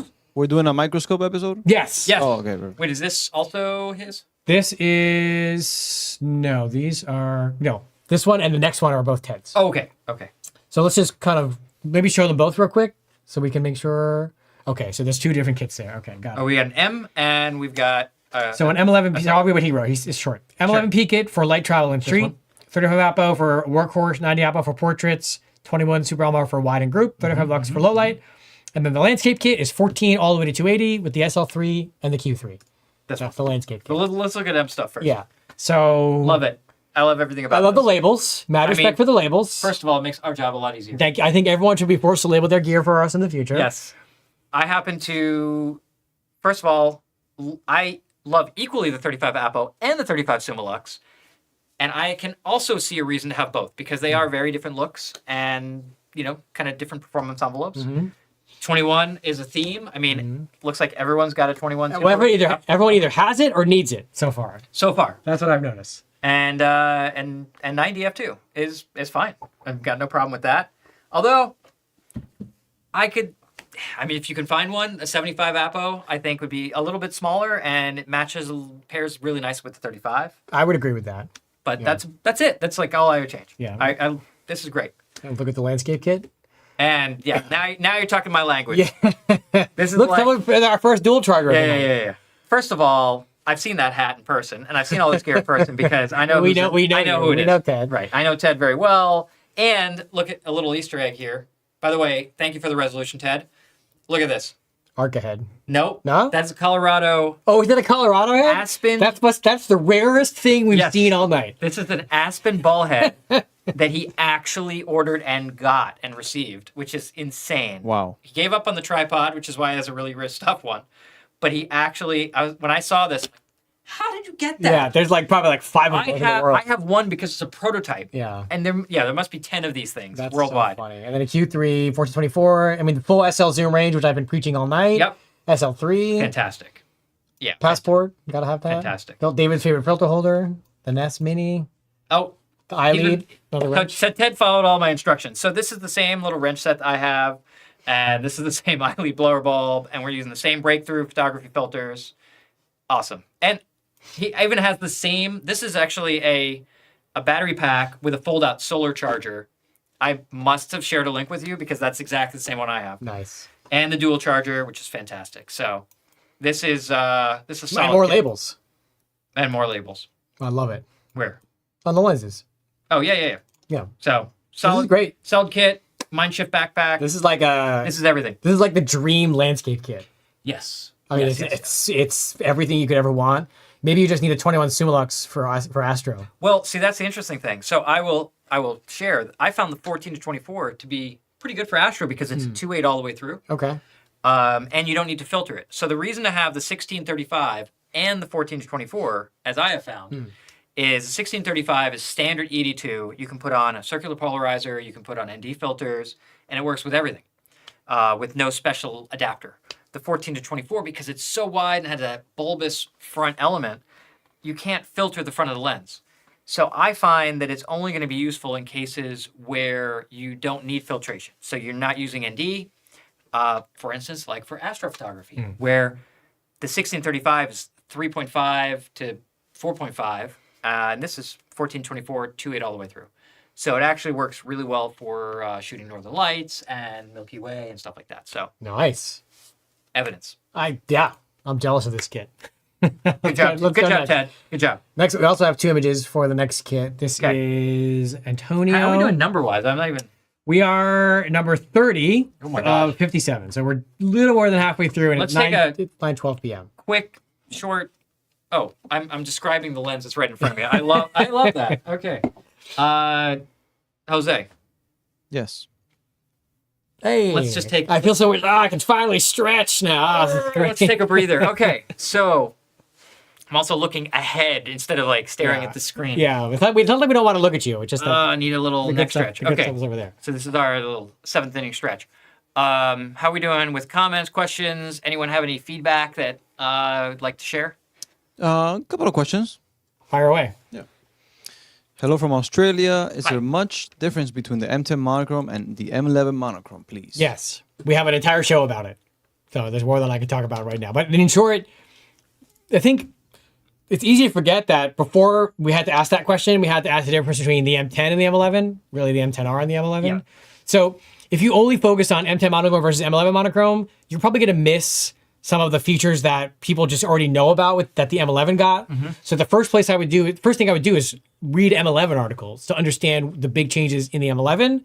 And then once you understand that, then you hop over to the M11 monochrome and then this more incremental from the M11. I highly recommend, completely unbiased, Yeah. of checking out my review of the M11 and the M11 monochrome on red.forum.com. There you go.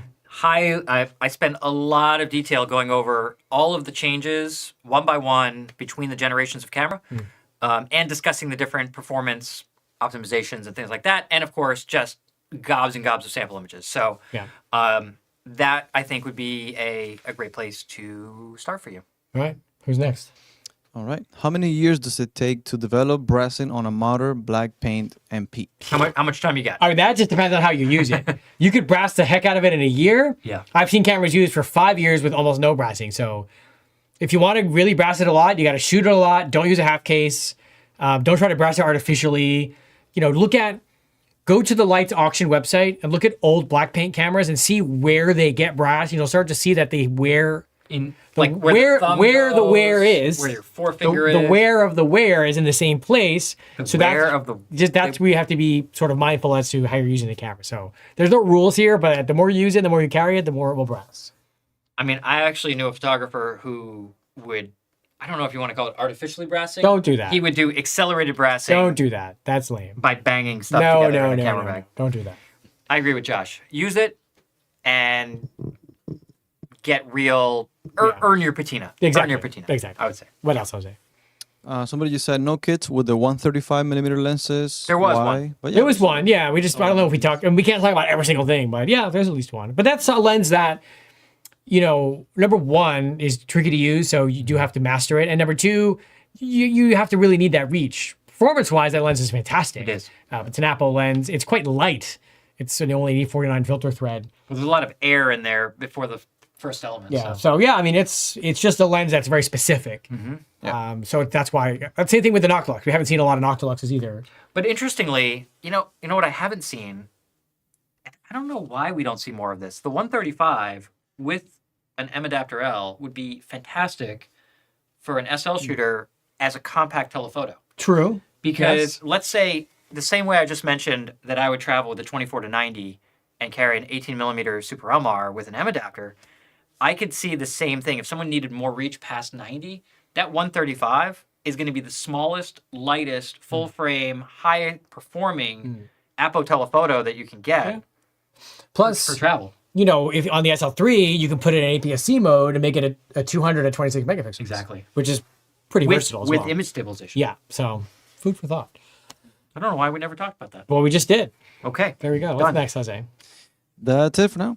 I should also mention before we forget that if you're not familiar with our Leica photo adventure workshops that we do, that's our colleague Peter, who sort of is point man on all that. We travel all over the world. You were just where? Patagonia.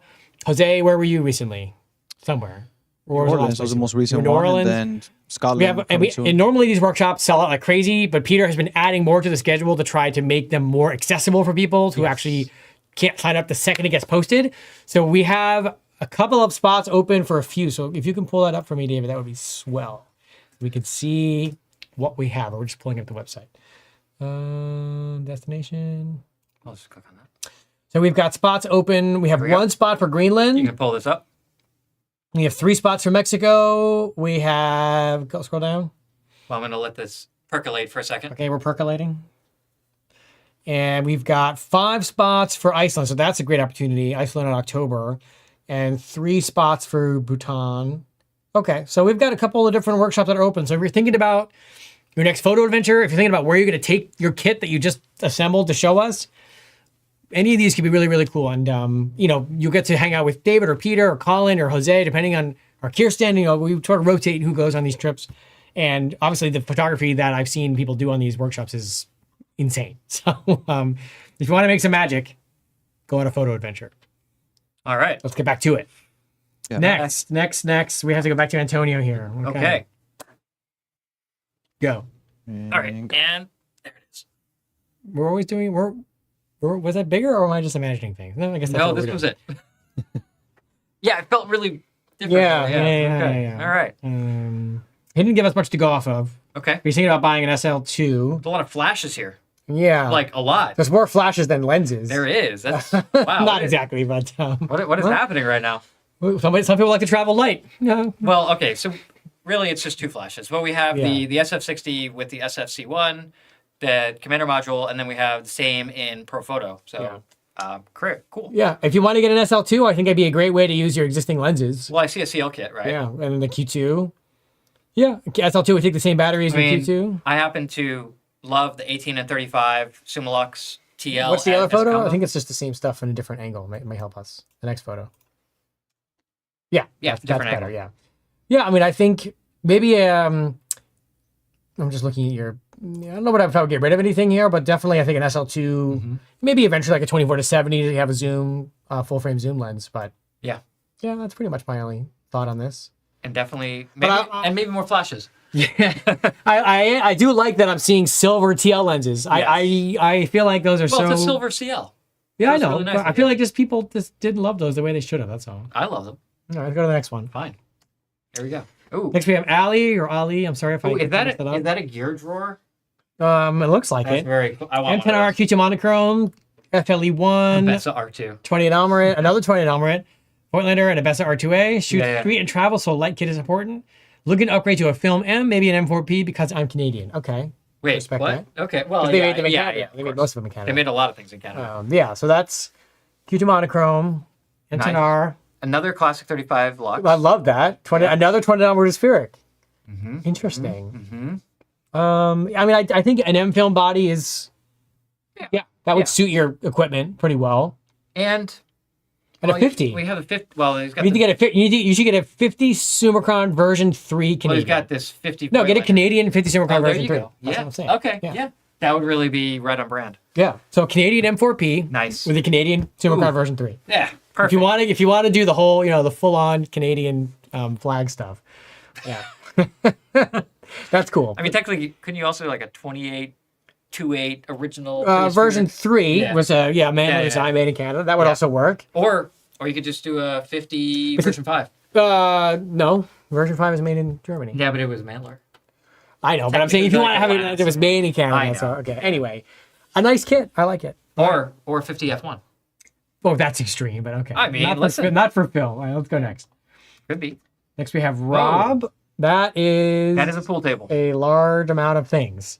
He's a commercial photographer on the road 40 weeks a year. I really like the pool balls. I think these are really cool. They're yeah, I like that. SL2s, Q2, 2135 75 Apo, 24 to 90, 90 to 80. I see a lot of very large Canon things back here. Look at the size of those things. Wait, are these? So this is the question: are these Canon lenses being used in the SL bodies? I don't know. Maybe. See, like there's like a follow focus. Or Well, no. whatever? This is a DJI Oh. like Cine setup, Okay. like a Cine gimbal thing, and he's got it in a looks like in a L mount. So we're talking. This is your cup of tea right here. Well, And so Jose. actually, didn't Yeah. I'm trying to think. I think DJI with this camera actually adopted an L mount, and they like Really? joined the L mount alliance. Shows you what I know. Is that correct, Jose? I think so. Yeah, I they think so. recently joined the Elman Alliance, and, Yep. and yeah, So that is actually an L mount DJI product, which is pretty cool. got a drone, Yeah, we got drones. We've got pro two photo lights. SL2Ss, Two SL2s, two SL2s, and Q2, Q2. We've got some of the Apo a bunch of SL lenses. 28, 50, 90, 20, 24 to 90 here, 90 90 to 280. Oh, 21, 2175. Wait, do we have the whole? Yeah, 21, 28. Is there a 35? No. There. It's probably, well, no, it's there. It's on the left. It's on the DJI. Top left there. No, Wow. yeah, 35. Yeah. Yeah, 35, Okay. 20, 30, 50, 75. Got the whole range. Yeah, got the full range. Respect. Wow. Although it makes sense if he's using it for video, Yeah. because then you have very matchy. Right, they're all the same size. They're all the yeah, same size, yeah. So in a gimbal setup, it would be extremely convenient.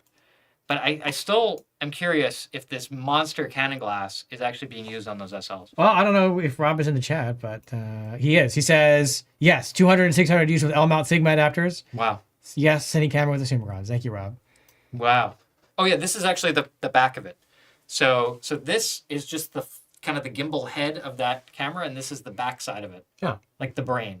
That's pretty cool. It's a weird thing. Like the lens is disconnected, the sensor is disconnected from the body, and it's Nice. on a gimbal.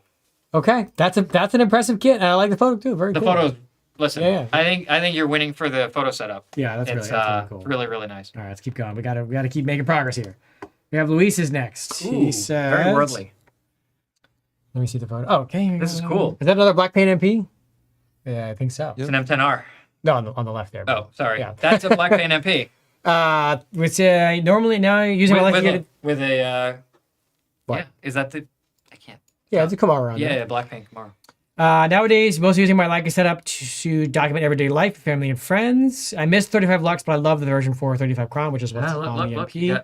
There's your. 35 Zoom Lux is a recent pickup, and I love it for portraits. And I may end up selling the 50 Apo for a 21 Super Elmar. Interesting. Well, eventually pick up an SL. You should. Finally, using the MP a lot less than you thought. Okay, makes it a special occasion, and uses the M10R for the daily driver. M10R is a great daily driver. I don't think I'd give up the 50 Apo though. Yeah, I'd be hard pressed to give up that lens. What else is in there? Zoom out. Or, Well, also little Easter egg here. Look at the Artisan Obscura Yeah, little the wooden- insert, yeah. the wooden insert globe, showing the yeah. globe on top of the globe. that's Nice cool. touch. That's And very cool. I'm assuming these are little pouches. I guess. I don't know. Probably. I don't know. It's pretty cool. I mean, I like seeing another 75 Sumalux. That's cool. I like the bamboo table too. Yeah. M-Adap. Wait, is that an M-Adapter? Yeah. But where's it? There's no SL2. Or is it? Or is there? Um, Can you? What does it say? we'll eventually pick up an SL camera. Okay. Oh, I say using the M adapter for use on a Panasonic analog camera. Ah, Okay, okay. that makes sense. Okay. Yeah. Yes, you need to get an SL2 and a zoom, and then have a little bit of flexibility there. But the version 4 35 Super Chron, I think is the first one we've seen tonight. Love that lens. They're getting real hard to find, especially the German ones. Yeah. And then Nice. you have the 12544 shade on there, which looks great.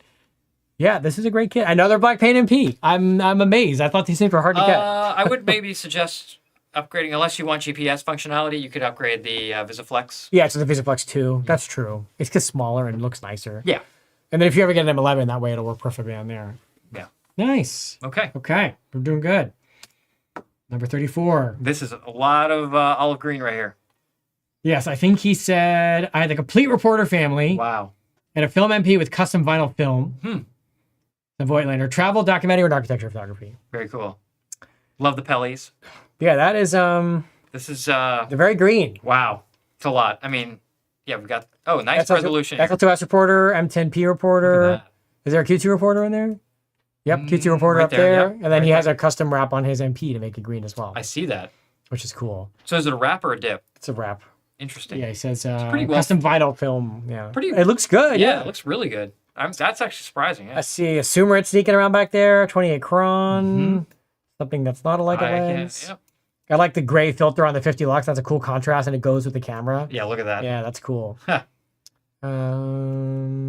Sigma stuff. 1635 or 1628 rather.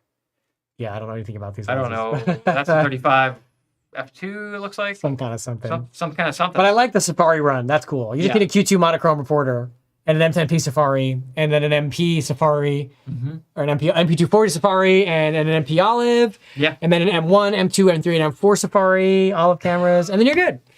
You just need like $300,000 more worth of stuff. And you've got the full set. Wow, this is cool. This is the first. You're so close. It is very These are the cool. first reporters that we've seen tonight as well. Which Yeah, this is very cool. This is very cool. that's nice. Okay. Ooh, nice. Who's next? Frank is next. I'm All right, digging the Frank. reflection. This is very There's nice. 2 photos from Frank. Okay. He had to split the SL and the M setup. Okay, second time Mostly, we've I seen use the kit mostly for landscape, street, and theater photography. I'll call myself a camera equipment enthusiast. Yeah, I could have figured that out. Now, Okay. this one's interesting. So 21, 28, 35. The 50 is an M lens. 50 is an M lens. Yeah, on SL3 though. 75-90. Mad respect. Brand new. It is an Apo, Yeah. but that's interesting. You I know? mean, I don't think there's nothing you could add other than just a couple zooms.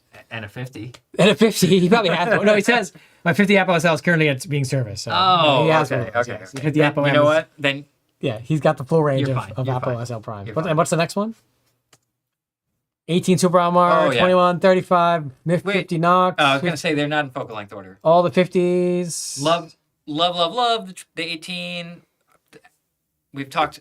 The 21 is like the hit of the night. Yeah. Yeah. 3514 FLE new version. 50 Sumalux. The 50 Apo again. 50 Apo. 75 Noctilux. 50 Noctilux. 59.5. Steel rim. 35 Apo with the finishing ring. First time I've seen that this evening. 75 great. Cron. 28 Lux. What do we And got back here? 90 Sumalux. 90 Sumalux. Wow. Wow, that's a lot of lenses right there. Can I have some? It's all the best. The only. Yeah. It's funny. Wow. It's almost easier to recommend things when you have everything but one thing. Yeah, but versus when you have one thing and you think of everything. It's Right, kind but- of hypocritical. I got nothing. I mean, this is a lot of stuff. I don't know. I would love to know what you use the most and what you use the least. I'd love to know how much the steel room gets used compared to the 35 Apo. Right. But yeah, that's a lot of stuff. I mean, just the 50 Noctilux, 75 Noctilux, and 90 Sumalux, or each of those would be like a dream. Right. Cool. Wow. Yeah. Okay, and not in. I'm just wondering if it's domestic based on the power outlet. I'm trying to tell. It's hard for me to see. Well, I mean that's a Yeah, I don't think it's a that's round one. That's a U.S. outlet. Yeah, maybe. Anyway, very, very cool. Thank you, Frank. Amazing. Yeah, that's a lot of that goodies. is definitely drool worthy right there. Okay, next we have Caesar. 2 photos here, but there's really just one. That was one we need to Cool. see. Okay. He says, Oh. that's my SL3 kit with an SL2 backup. Yeah. That's all he says. Love the NASA logo. That's cool. Okay. Let's see. Another SL3 backup. Noctilux and Sumalux. Okay, cool. You're getting distracted. Sorry. Distracted. Very nice. Another 24 to 70. And same deal, right? 400. I like the fact that I'm seeing SL3 alongside Mm-hmm. with SL2. Love that. And Oh, I see. It's the DC coupler. you got the With the dual charger. is fantastic. Awesome. I'm nervous that cord is dangling. And I know, It's going to get caught in the It's gonna case. get like sliced. And then some M cameras that I can't identify. Well, that's probably a M11. Probably, yeah. Yeah, I mean, it's a And nice hand big. grab. That's a big case full of goodies right there. That's a good case. Thumbs ups on the SL2. You know what? That's a case ready to work. Yeah. Yeah. That's a case of the grip. I don't know what M lens this is though. God, can't. It's impossible. Look, is it silver? I don't know. I can't tell. You didn't tell me anything on what you're using, so we're left to All speculate. we can see is lens caps, but we do know what stickers you have. That's right. The stickers are what's most important. Very nice. Yeah. Okay, let's go next. Oops. What do we got here? Hold on. Oh, I like this. I like this photo. This is cool. And I closed it by accident. Oh Sorry, no, it's okay. Okay. Give me a second. Sorry. Sorry. There we go. Okay. Apologies. We are back. We have David. Not you, David. Different Yep. David. Mm-hmm. M10R, M6 reissue. First one we've seen. 20 Elmerate, FLE, 35 Cron. Another Cron version 4. Yep. 90 Elmerate, 90 macro. Oh, look, another 90 macro. look. You're gonna like that.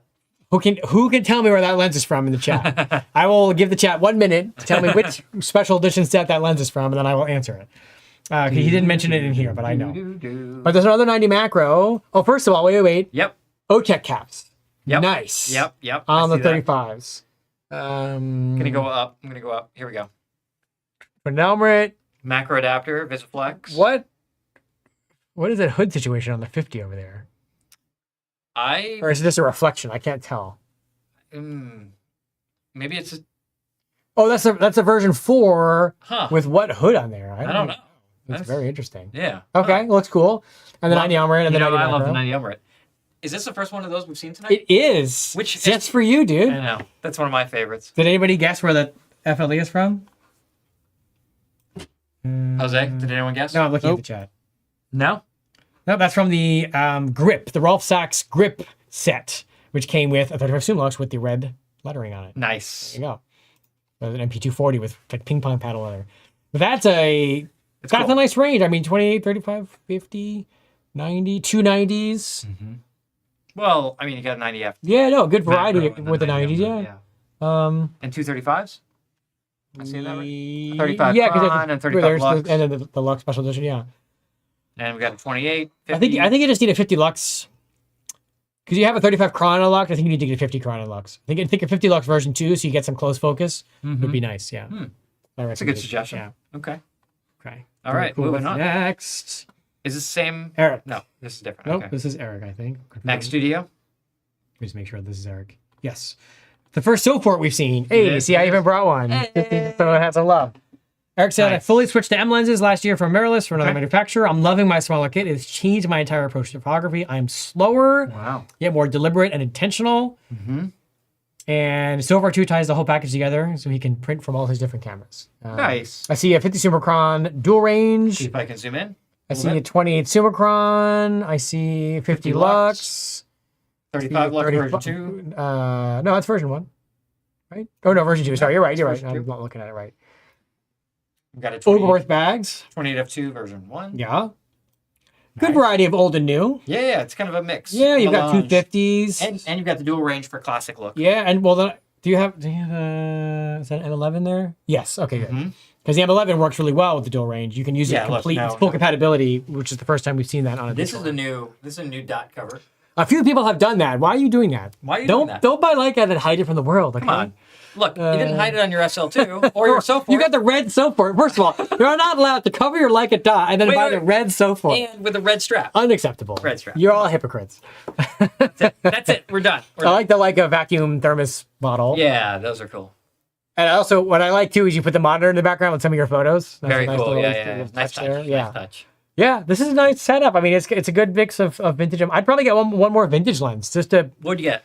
like maybe a vintage 35 Lux. I think you would enjoy that because you've got the really modern new 35 Lux. I think, or maybe like a version 4 Bokeh King could be also cool. That could be cool. Yeah, and something really small. Yeah, that's nice. Nice. Okay, we're not gonna finish this, but we're gonna get close. We're on 39 out of 57. All right, we're going. Aaron, nice photo. M10P with 35 Crown version 4. Yep. Oh, a 35 Crown version 4 in silver. Yep. So also super rare on a lens that I adore. Look at that. Yeah, look at that one. Oh, and he's got the same gray filter. Yeah, I see that. So that is 24 M6.5 with a 35 Super Crown. So that's a with a motor. That's a 35 pre-aspheric Summilux in titanium with the 14408 motor drive, Wow. which is awesome. Those are not easy to find. MP a la carte with 50 Apo. And look, it's 0.58. 0.58. You got some rare pieces here. MP a la carte with 50 Apo. Wow. S2S with the dual range. I don't know. All this tape though is gonna. I think that might ruin the finish. Yeah, it makes me sad to see that. Scroll down. What else we got? There's the monochrome with a 24 Ammar. It is a yes. Yeah, 24 Ammar. Jose has one of those. Yep, love that. And I have the one of those MP, too. He says an a la carte MP. I can't really tell what's a la carte about it. About this one? Yeah. Can you see the viewfinder magnification? That's just 0.72. Yeah. If you're in the chat, tell me what's a la carte about it. Well, it has a side Oh, rewind. yes, obviously. Sorry. Yeah, so you can see, look, it's an MP. Yeah, but it has the M6 rewind, or M7 rewind. M7 rewind, yeah. Okay. And we don't know what the frame line situation in the viewfinder That's true, we don't. That's cool. Okay. It is And then cool. dual range. Although we kept kind of the sandpaper. Yeah, MP the shark finish, skin, yeah. I mean, the 35 Supercon version 4 in silver chrome is awesome. Yeah. Yeah, That's your favorite there? No, top right. Oh, this one. I mean, Sorry. they're both cool. What's cool is the 35 Summilux titanium on the top left is we associate Leica with making brass barrel lenses, but the 35 Summilux Preospheric after the steel rim never came in silver chrome. So the only way to get one in brass is actually to get the one that's called titanium, and it's made from brass and painted titanium. So those are really, really interesting, and they're all made in Germany. They came at the very tail end of the 35 Lux Preospheric run, so they're pretty robust for an older lens. That's cool. And I'm curious how well that motor works. I just had one. I was shooting one the other day. It's awesome. It's very satisfying. It's like it like torques the whole thing. Yeah, like you really feel like you're doing something. It's like 2 frames a second, right? Yeah, you can shoot. There's a selector one or two. Yeah. One or two. yes, but it is very, very cool. So it's a solid props, PJ piece. Props to you for using that. I would say if you can find one, add in a Leica bit.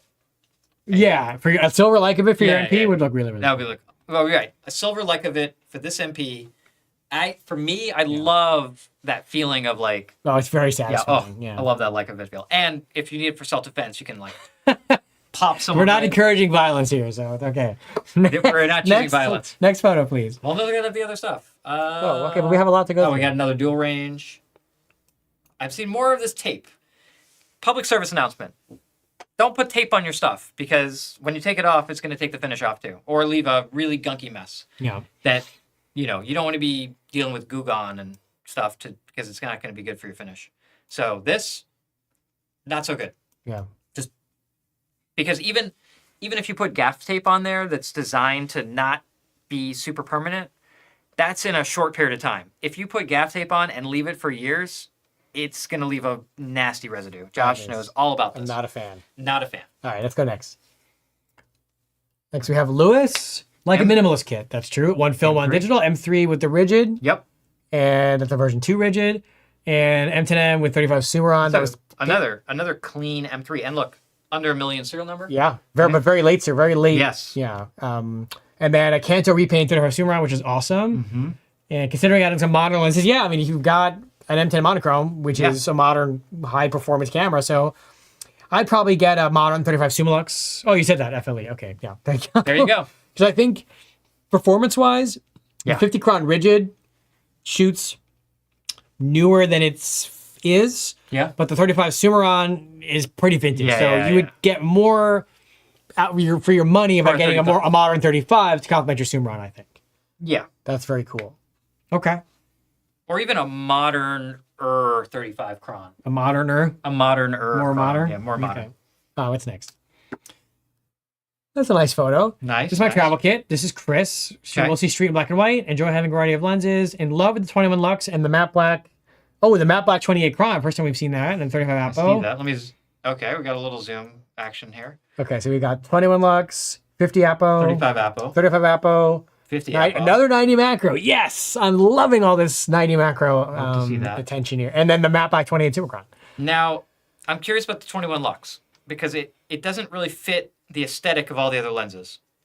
Right? These are But that's okay. Like, there's no compact. rules. Maybe he just likes to have no rules. the wide angle. No rules. fast But lens. I still listen.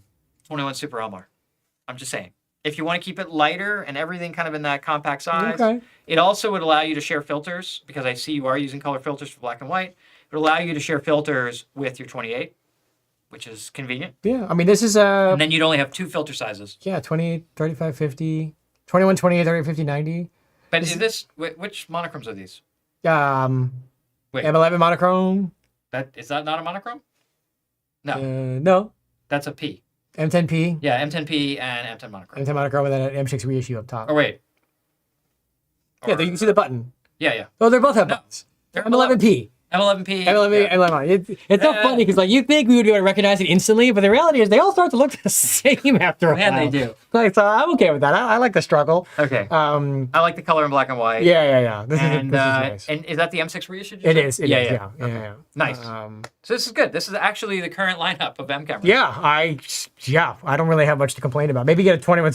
Here I am saying it again. See, I told you. Have a smaller 21 if you like. Told you. Okay, let's go next. And if you want something longer, no, you got a 90. Don't go longer. Okay. Perfect. Next, we have, is it Fede? How do you say that, Jose?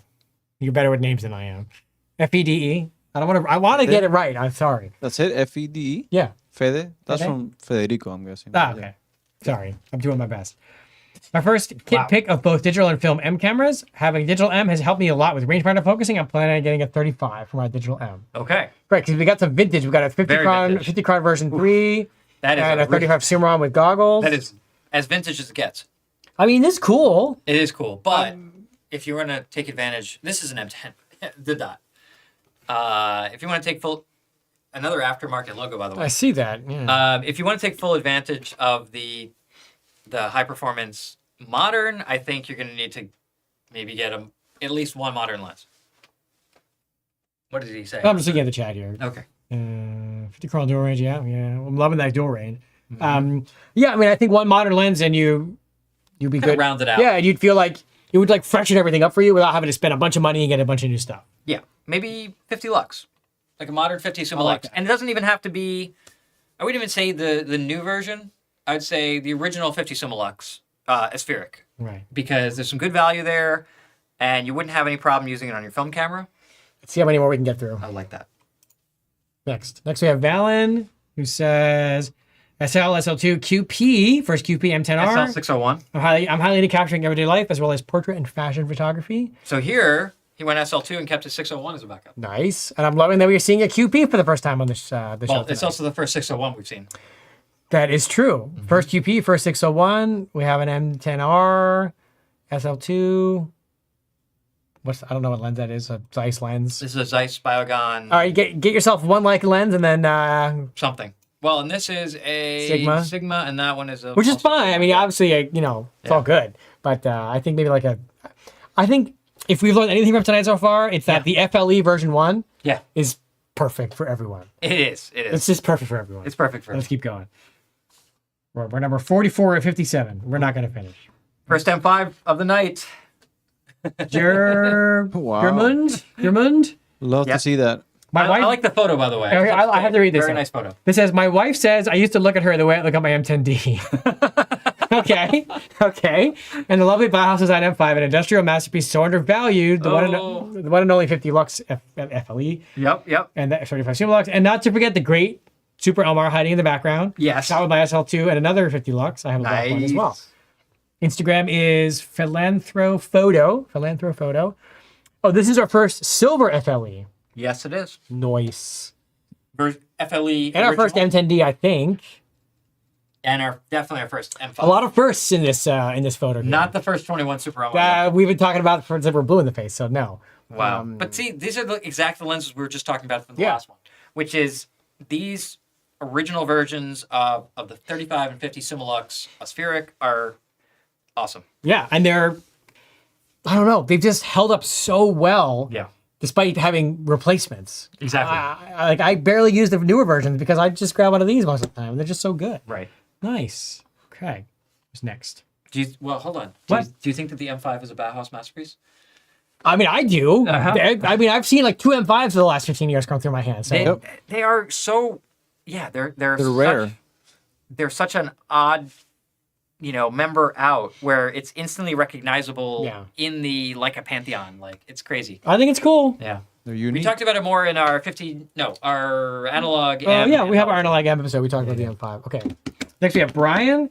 I use the Reporter editions, monochrome Q2 to What pair watches with do we have? 10P. What watches do we have? Where? Oh, look, Ed Makita glasses.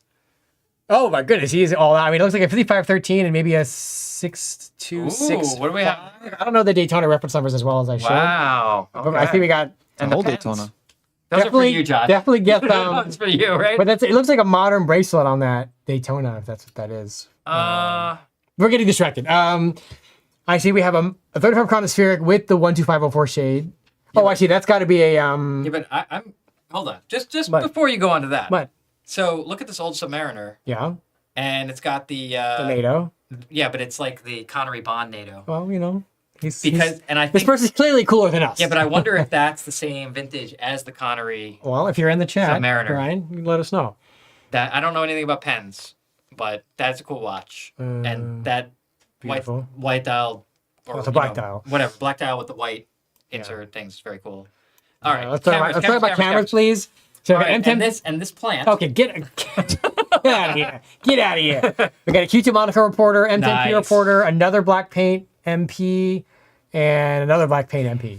You know what I kind of like to see here? This is interesting because we haven't seen a large follow-up. If you remember when the M10 Reporter came out, and it has this black... Oh, sorry, it's an M6 TTL Millennium, sorry. And we had this black Kevlar wrapping. Yeah. The idea is that with sunlight and UV exposure, that black actually will eventually fade back to the Safari Green paint color. And look at this one. That is getting... If you take a look at the photo, like it's actually going less black. It's let me read. into that. Let me read what Brian wrote because it does sort of suit. Oh yeah, go. For the vintage Leica film, so those are a pair of M6 TTL Millenniums with the matching lenses, 35 Chron and 50 Lux Pre-Spheric black paint. Gorgeous combo. I thought they were MPs because that's all I've been looking at all night. No, but they're Millenniums. Leica accessories. No Leica watch, only Rolex, sorry. Leica glasses and sunglasses, Leica scrub cap and doing surgery. Included the pens, collector mont blocks, and I have some limited edition billing and bags from the Leica store in London. Well, I saw those and some books down here. Yeah. Cool. This is like really fascinating. Very eclectic. But he didn't say anything about the patina. Well, I skipped that part. Well, because in the beginning it's for modern digital, like I utilized the Reporter editions. Okay. Monochrome Q2 to pair with the M10P. Yes. 35 Apo. Which is great. Yeah. Yeah. But I haven't seen one patinaed yet. So it's really cool to see that. Yeah. I don't know. I don't know why I'm geeking out on that. But, Oh, that's awesome. But this is really cool, and I think the Millenniums look really cool. Looks like they've gotten some good use out of them, too. Well, he says one is collector that he's not using, and the other one is for brassing up. I like that. You get the best of both. Those are really cool cameras, and... You should have just put them on the tops next time. Like, or put the cameras, like, base down in this view so we can see that the lenses are black pink. I would have liked to have seen those... the 35 and the 50. Yeah, so just like tilting them so we can see the top plates. Very, very cool, and... Just send the watches our way. Yeah, totally fine. Yeah, I'll take the sub. 332 Miracle Mile Coral Gables. Yeah, I'll take the sub. Josh Bob and Daytona. Yeah, we're good. We're good. All right, let's go next. Nice. Very, very cool. Thank you for sharing that with us. Okay. Ooh, fancy. Dan has 3 photos in his assemblage. Okay, I really like this little small amount of brassing right here. Well, if you're a Leica, the typical Leica user considers that excessive wear, I think. Oh, no, I think it's cool. It looks awesome. Really cool, yeah. Well, look at the brassing on the ISO dial. That's what I was talking about. Oh, I thought you were talking about the corner. No, I couldn't care about the corner. Okay. I like the brassing. I mean, it looks gorgeous. Yeah. I mainly shoot nature, landscapes, and family. This is Dan. I recently found an 18 Super Elmar. I'm looking to swap my 21 Super Elmar for a 24 Elmar. Let me... these are all 3 of his, yeah. Let's go here. I see we got 21, 18. Oh, I see we have a light... 135. A light Spectra Edition FLE. Oh, yeah. It's funny. It looks like you went in and did Photoshop on it. Like, it looks like... Yeah. It looks fake. Desaturated. It looks... No, it's not. I mean, It looks it's fake, not. but it's totally real. Yeah. And there we go. Someone asked about the 135 Apo. Another 21. How many is that? How many That's is like that now? 450, I think. And, of course, 18. yeah. Love that. Yep. That... Oh, David, look, it's your 90 Elmarit. 90 You Elmarit. love that lens. And I love the 75 and the 50 Apo. And we got a 135. There we go. This is actually... you kind of lined up some of my favorites here. And the steel rim, and the MP with the like of it. And a 35. And an Apo, and an MTR black paint. Oh, and a like of it. I said that. Oh, sorry. It's okay. Yeah, this is a really great This is setup. good. Yeah, this is really nice. I don't really have any complaints other than you need a 50 lux. That M10R in black paint does look really good, doesn't it? Yeah. You need to get a black paint 50 Summilux LHSA edition. That's like $25,000 to go along with your black paint cameras. Is that all? That's it. That's All right, it. let me go back. Now we've got SL. Okay, 24 Wow, to look, 90. Got some adapters going on. Lots here. of it, but 100 macro. Another lens that you love. Yeah. With the Dan, you're striking all of David's chords right now. Wow, the double adapter. Yeah. And the 130. So with the 180, 3.4. The 3.4. A very Apotelic. underappreciated R lens. It's much more compact and lightweight than the 2.8 Apotelic, which is the much loved version. But the 3.4, they're actually, I think, harder to find. Yes. And, especially late copies. Very hard to find. I think this one is actually focused to close focus or something because it. Yeah, it's all the way out. Yeah, it's all the way usually out. it's more compact. Okay, let's But go. it's cool. And of course, can't go wrong with the 24 to 90. So nice. Yeah, this is great. Okay. Next, we have Thomas, my Chrome travel kit. Love Chrome. Okay, I this is also awesome. have a Chrome 90. Okay, I'm super jealous of all of this because you have a 35 Summicron version, another Silver Chrome Bokeh King. Where are you people getting these lenses from? A 24 Elmarit spheric Silver Chrome, super rare. 90 Elmarit Silver Chrome, also super rare. I have one. All on a, yeah, I know you do. all on a beautiful M10, Nice. or M11, excuse me, which is also brass. I mean, this is lovely. And I love the Camaro colors red on there. Yeah, I mean, Really nice I touch. would try to find the Safari. I'm getting some, so email me. Yeah. The Safari hood that we saw earlier, which will fit on the version 4, Bokeh King in silver chrome. Ooh, nice. It's a really, really nice. Yeah. I just tried it recently because Get rid of the plastic guy and put on that. I borrowed I had to send in Bokeh King in silver for service, and the person had to. So I tried the hood. Yeah, get that. But otherwise, gorgeous. Nice. Oof, beautiful. And I like the little Leica. It's true. You don't see a lot of these 24 because it's heavy. That Yeah, is a they're really very heavy lens. rare. And I'm just gonna say because I have it, that 90 is also really heavy. What's a good workout? This is, it's funny. This is a compact travel kit. That weighs as much. I know, It right? weighs as much as Like double. You went as small as you could, but you went as dense as you could. Yeah. Okay. Next we have Max. Leica MP analog kit, one for color, one for black and white, one for Nice. fun. So I see we have an MP black paint with the Your Mark edition of the 35 Summicron, which is what we Hammertone. see. MP Hammertone Very cool. set with a matching 35 crown and matching hood. Yes. Then a silver MP with the steel rim. Then silver chrome 50 Lux, silver chrome 50 Summicron. Yeah. Nice. This is good. Another Ready? black paint MP. Well, and black paint lens. Yeah, that's it. That's the Your Mark. I know. It's Yeah. really nice. Yeah, those are pretty rare. I mean, nice setup. The Hammertone is awesome. I mean, for me, if you were submitting this, and Max, you know me, so what you should have done is swapped all those lenses around just to drive me crazy. Like put the silver chrome serum on the MP, and then the Hammertone, no, the Hammertone lens on the MP, like, something, just like screwed them all up. But that's really, really, really nice. Just be careful. Don't lose that Hammertone lens shade. He worked very hard to find it, from what I understand. Yeah, so don't- he's not going to lose it. don't lose worry. it. He's If I was going out in the world with it, take it off. And I like you got the Camaro on there. You got soft releases. Yeah, I have no complaints. This is a nice kit. Nice. This is a stack OMs. There we go. Dwayne. You'll wait till you see the photo. I Yeah. haven't seen the photo yet. Oh my goodness. Okay. Whoa. MDA. Oh, look at this. M42, M4P. Wow, MDA. Yeah. Okay, fine. I don't think I've ever seen one of those in person. I had one in my office the other day. Did you You really? weren't, you weren't around, so you missed out. Okay. M4P. This is for our Canadian friend. That's right. Yep. And then an MA in silver, which is pretty rare. Yeah. Look And at then the M10P with the 50 zoomer at 2.5. Awesome little lens. Super that. underappreciated. So, are we to assume that there's only one lens for all 4 cameras? Well, they're all using the same lens right now. They are. They're Yeah, all- I saw him earlier. He was drilling a hole through all the cameras. So he's actually only using the MDA. The other cameras are just extension tubes. Extension tubes, Yeah, for see, macro. you wouldn't understand. It's very advanced. it's kind of complicated. It's nice. This is The photo celebrated his first year into Leica. So that's a really cool way to celebrate. wow. Yeah. Okay. There's some eclectic pieces at the bottom there. I like that. I like the yellow soft release too. It's a little splashy color on the MDA. What are you shooting on the MD though? I don't know. Is he in the chat? Like, what are you possibly shooting with an MD? For those that don't know what an MD is, there is no viewfinder at all. It was designed by Lights back in the day, or Leica, to fit on a microscope and other scientific measurements. So Okay. there wasn't All right, a need for it's 9:54. We have one. Nope. Okay, we're going on. We're We have moving. 8 kits left. We We're could doing just, it. We could Let's just do it. go late and finish it. Let's Okay. go. Let's go. Next we have Luca. Okay. Here, look. I shoot mostly everyday stuff, whether I'm hiking in the mountains or just walking down the Got street. a nice M4 here. My kit is simple, but it gets the job done. At the moment, 90% of my work is film.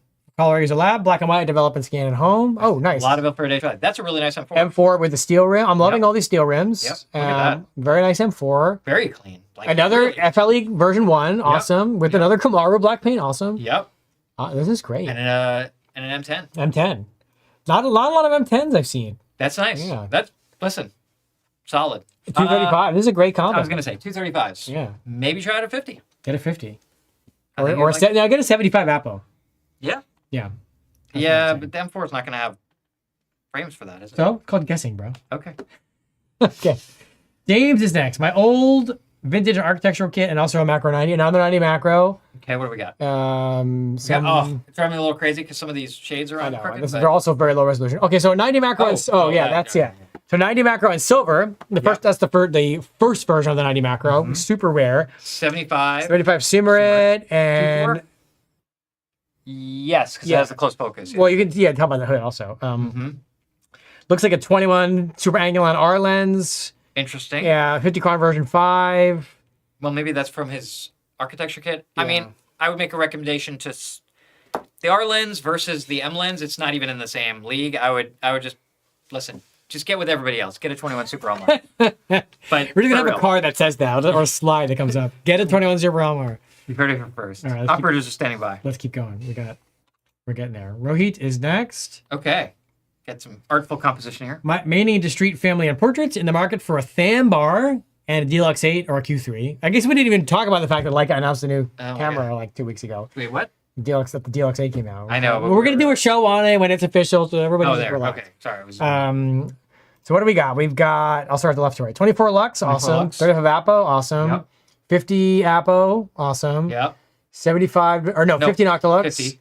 75 Apo, 90 Teleomerate thin. Interesting. And another 135 Apo. So there you go. There we go. So, Getting some love and an M11. on the M11.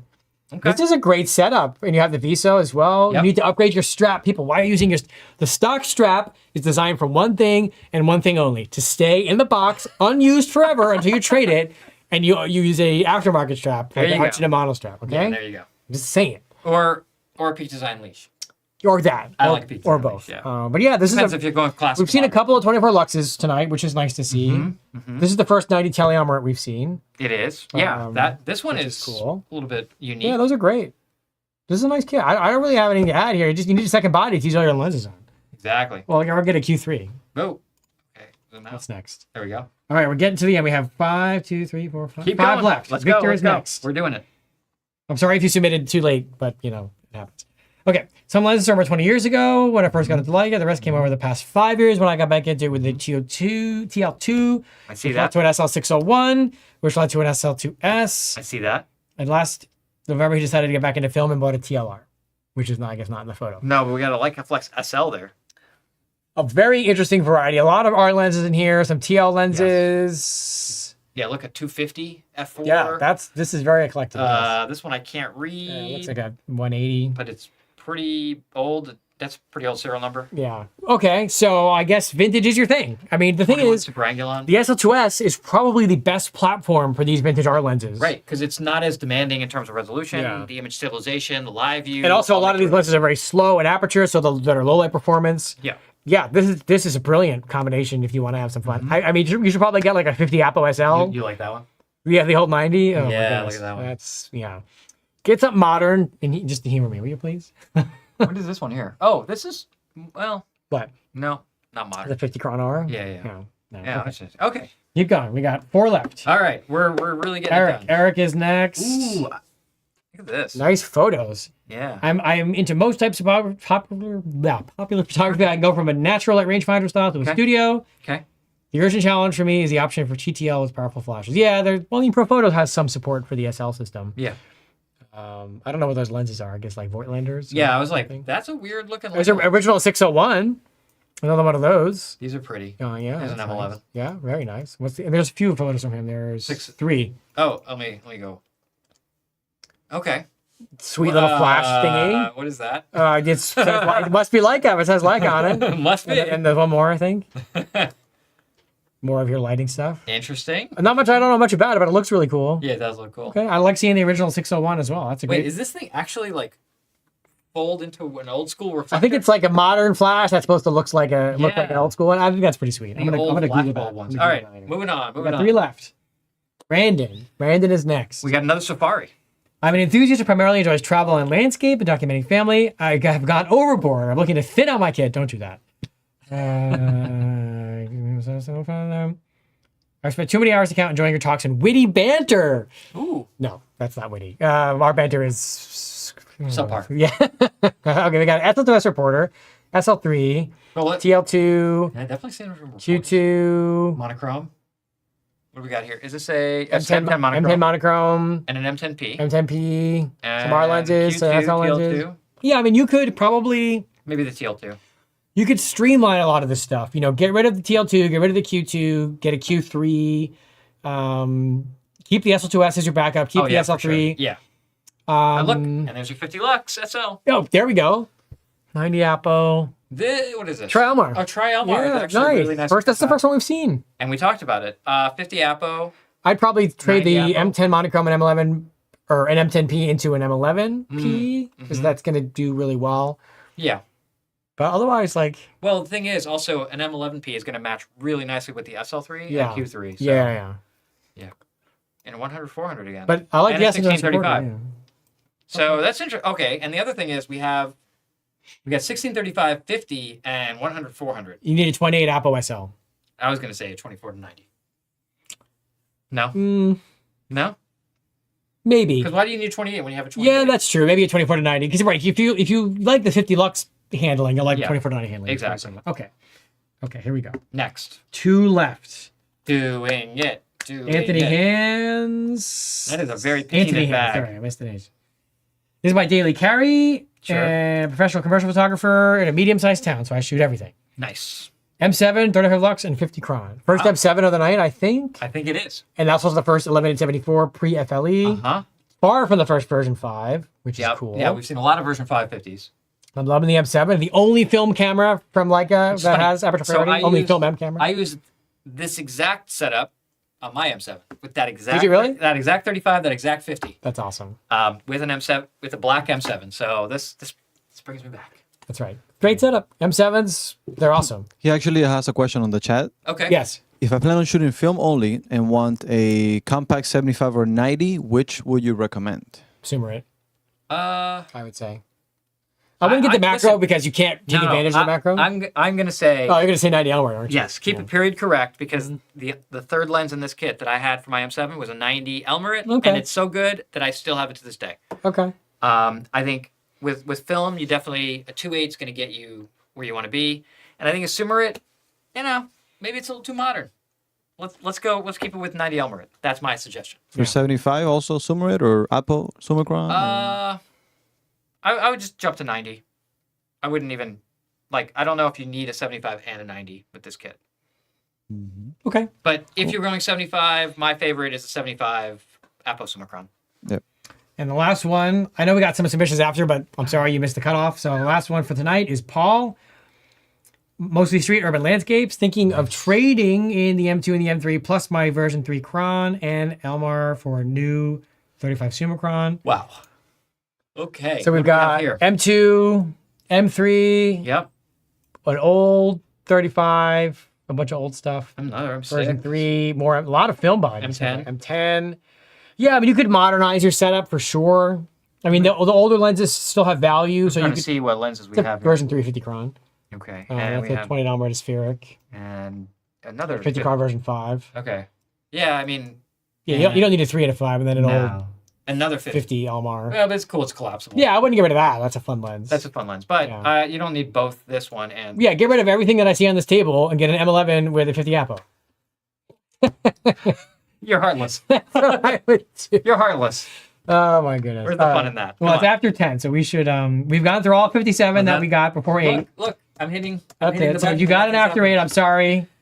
We missed you, but you were just too slow. All right, Jose, come back to us, please. Let's stretch again. Oh my gosh, my neck. So much my more neck room. is going to be really sore. Well, this is always fun for us because normally we're just talking about what we do, what we think. So it's really nice to see the gear that everyone else is using. yes, We saw some trends. FLE1, 21. 21 Super Elmar, 50 Apo, 35 Apo, a lot of M11s. We saw some cool outliers, saw some cool vintage stuff, some black paint stuff. I would like to eventually do a part 2, but we've got other ideas for future shows. So we will do an episode on the new Deluxe 8, which was sort of soft launch a few weeks ago. And the official launch is going to be July 2nd. So we are going to do our show that week. Are we? We are probably going to do our show that week. Probably, yeah. So we can go over that. Yeah, so more to come for sure, but until then, sign us off.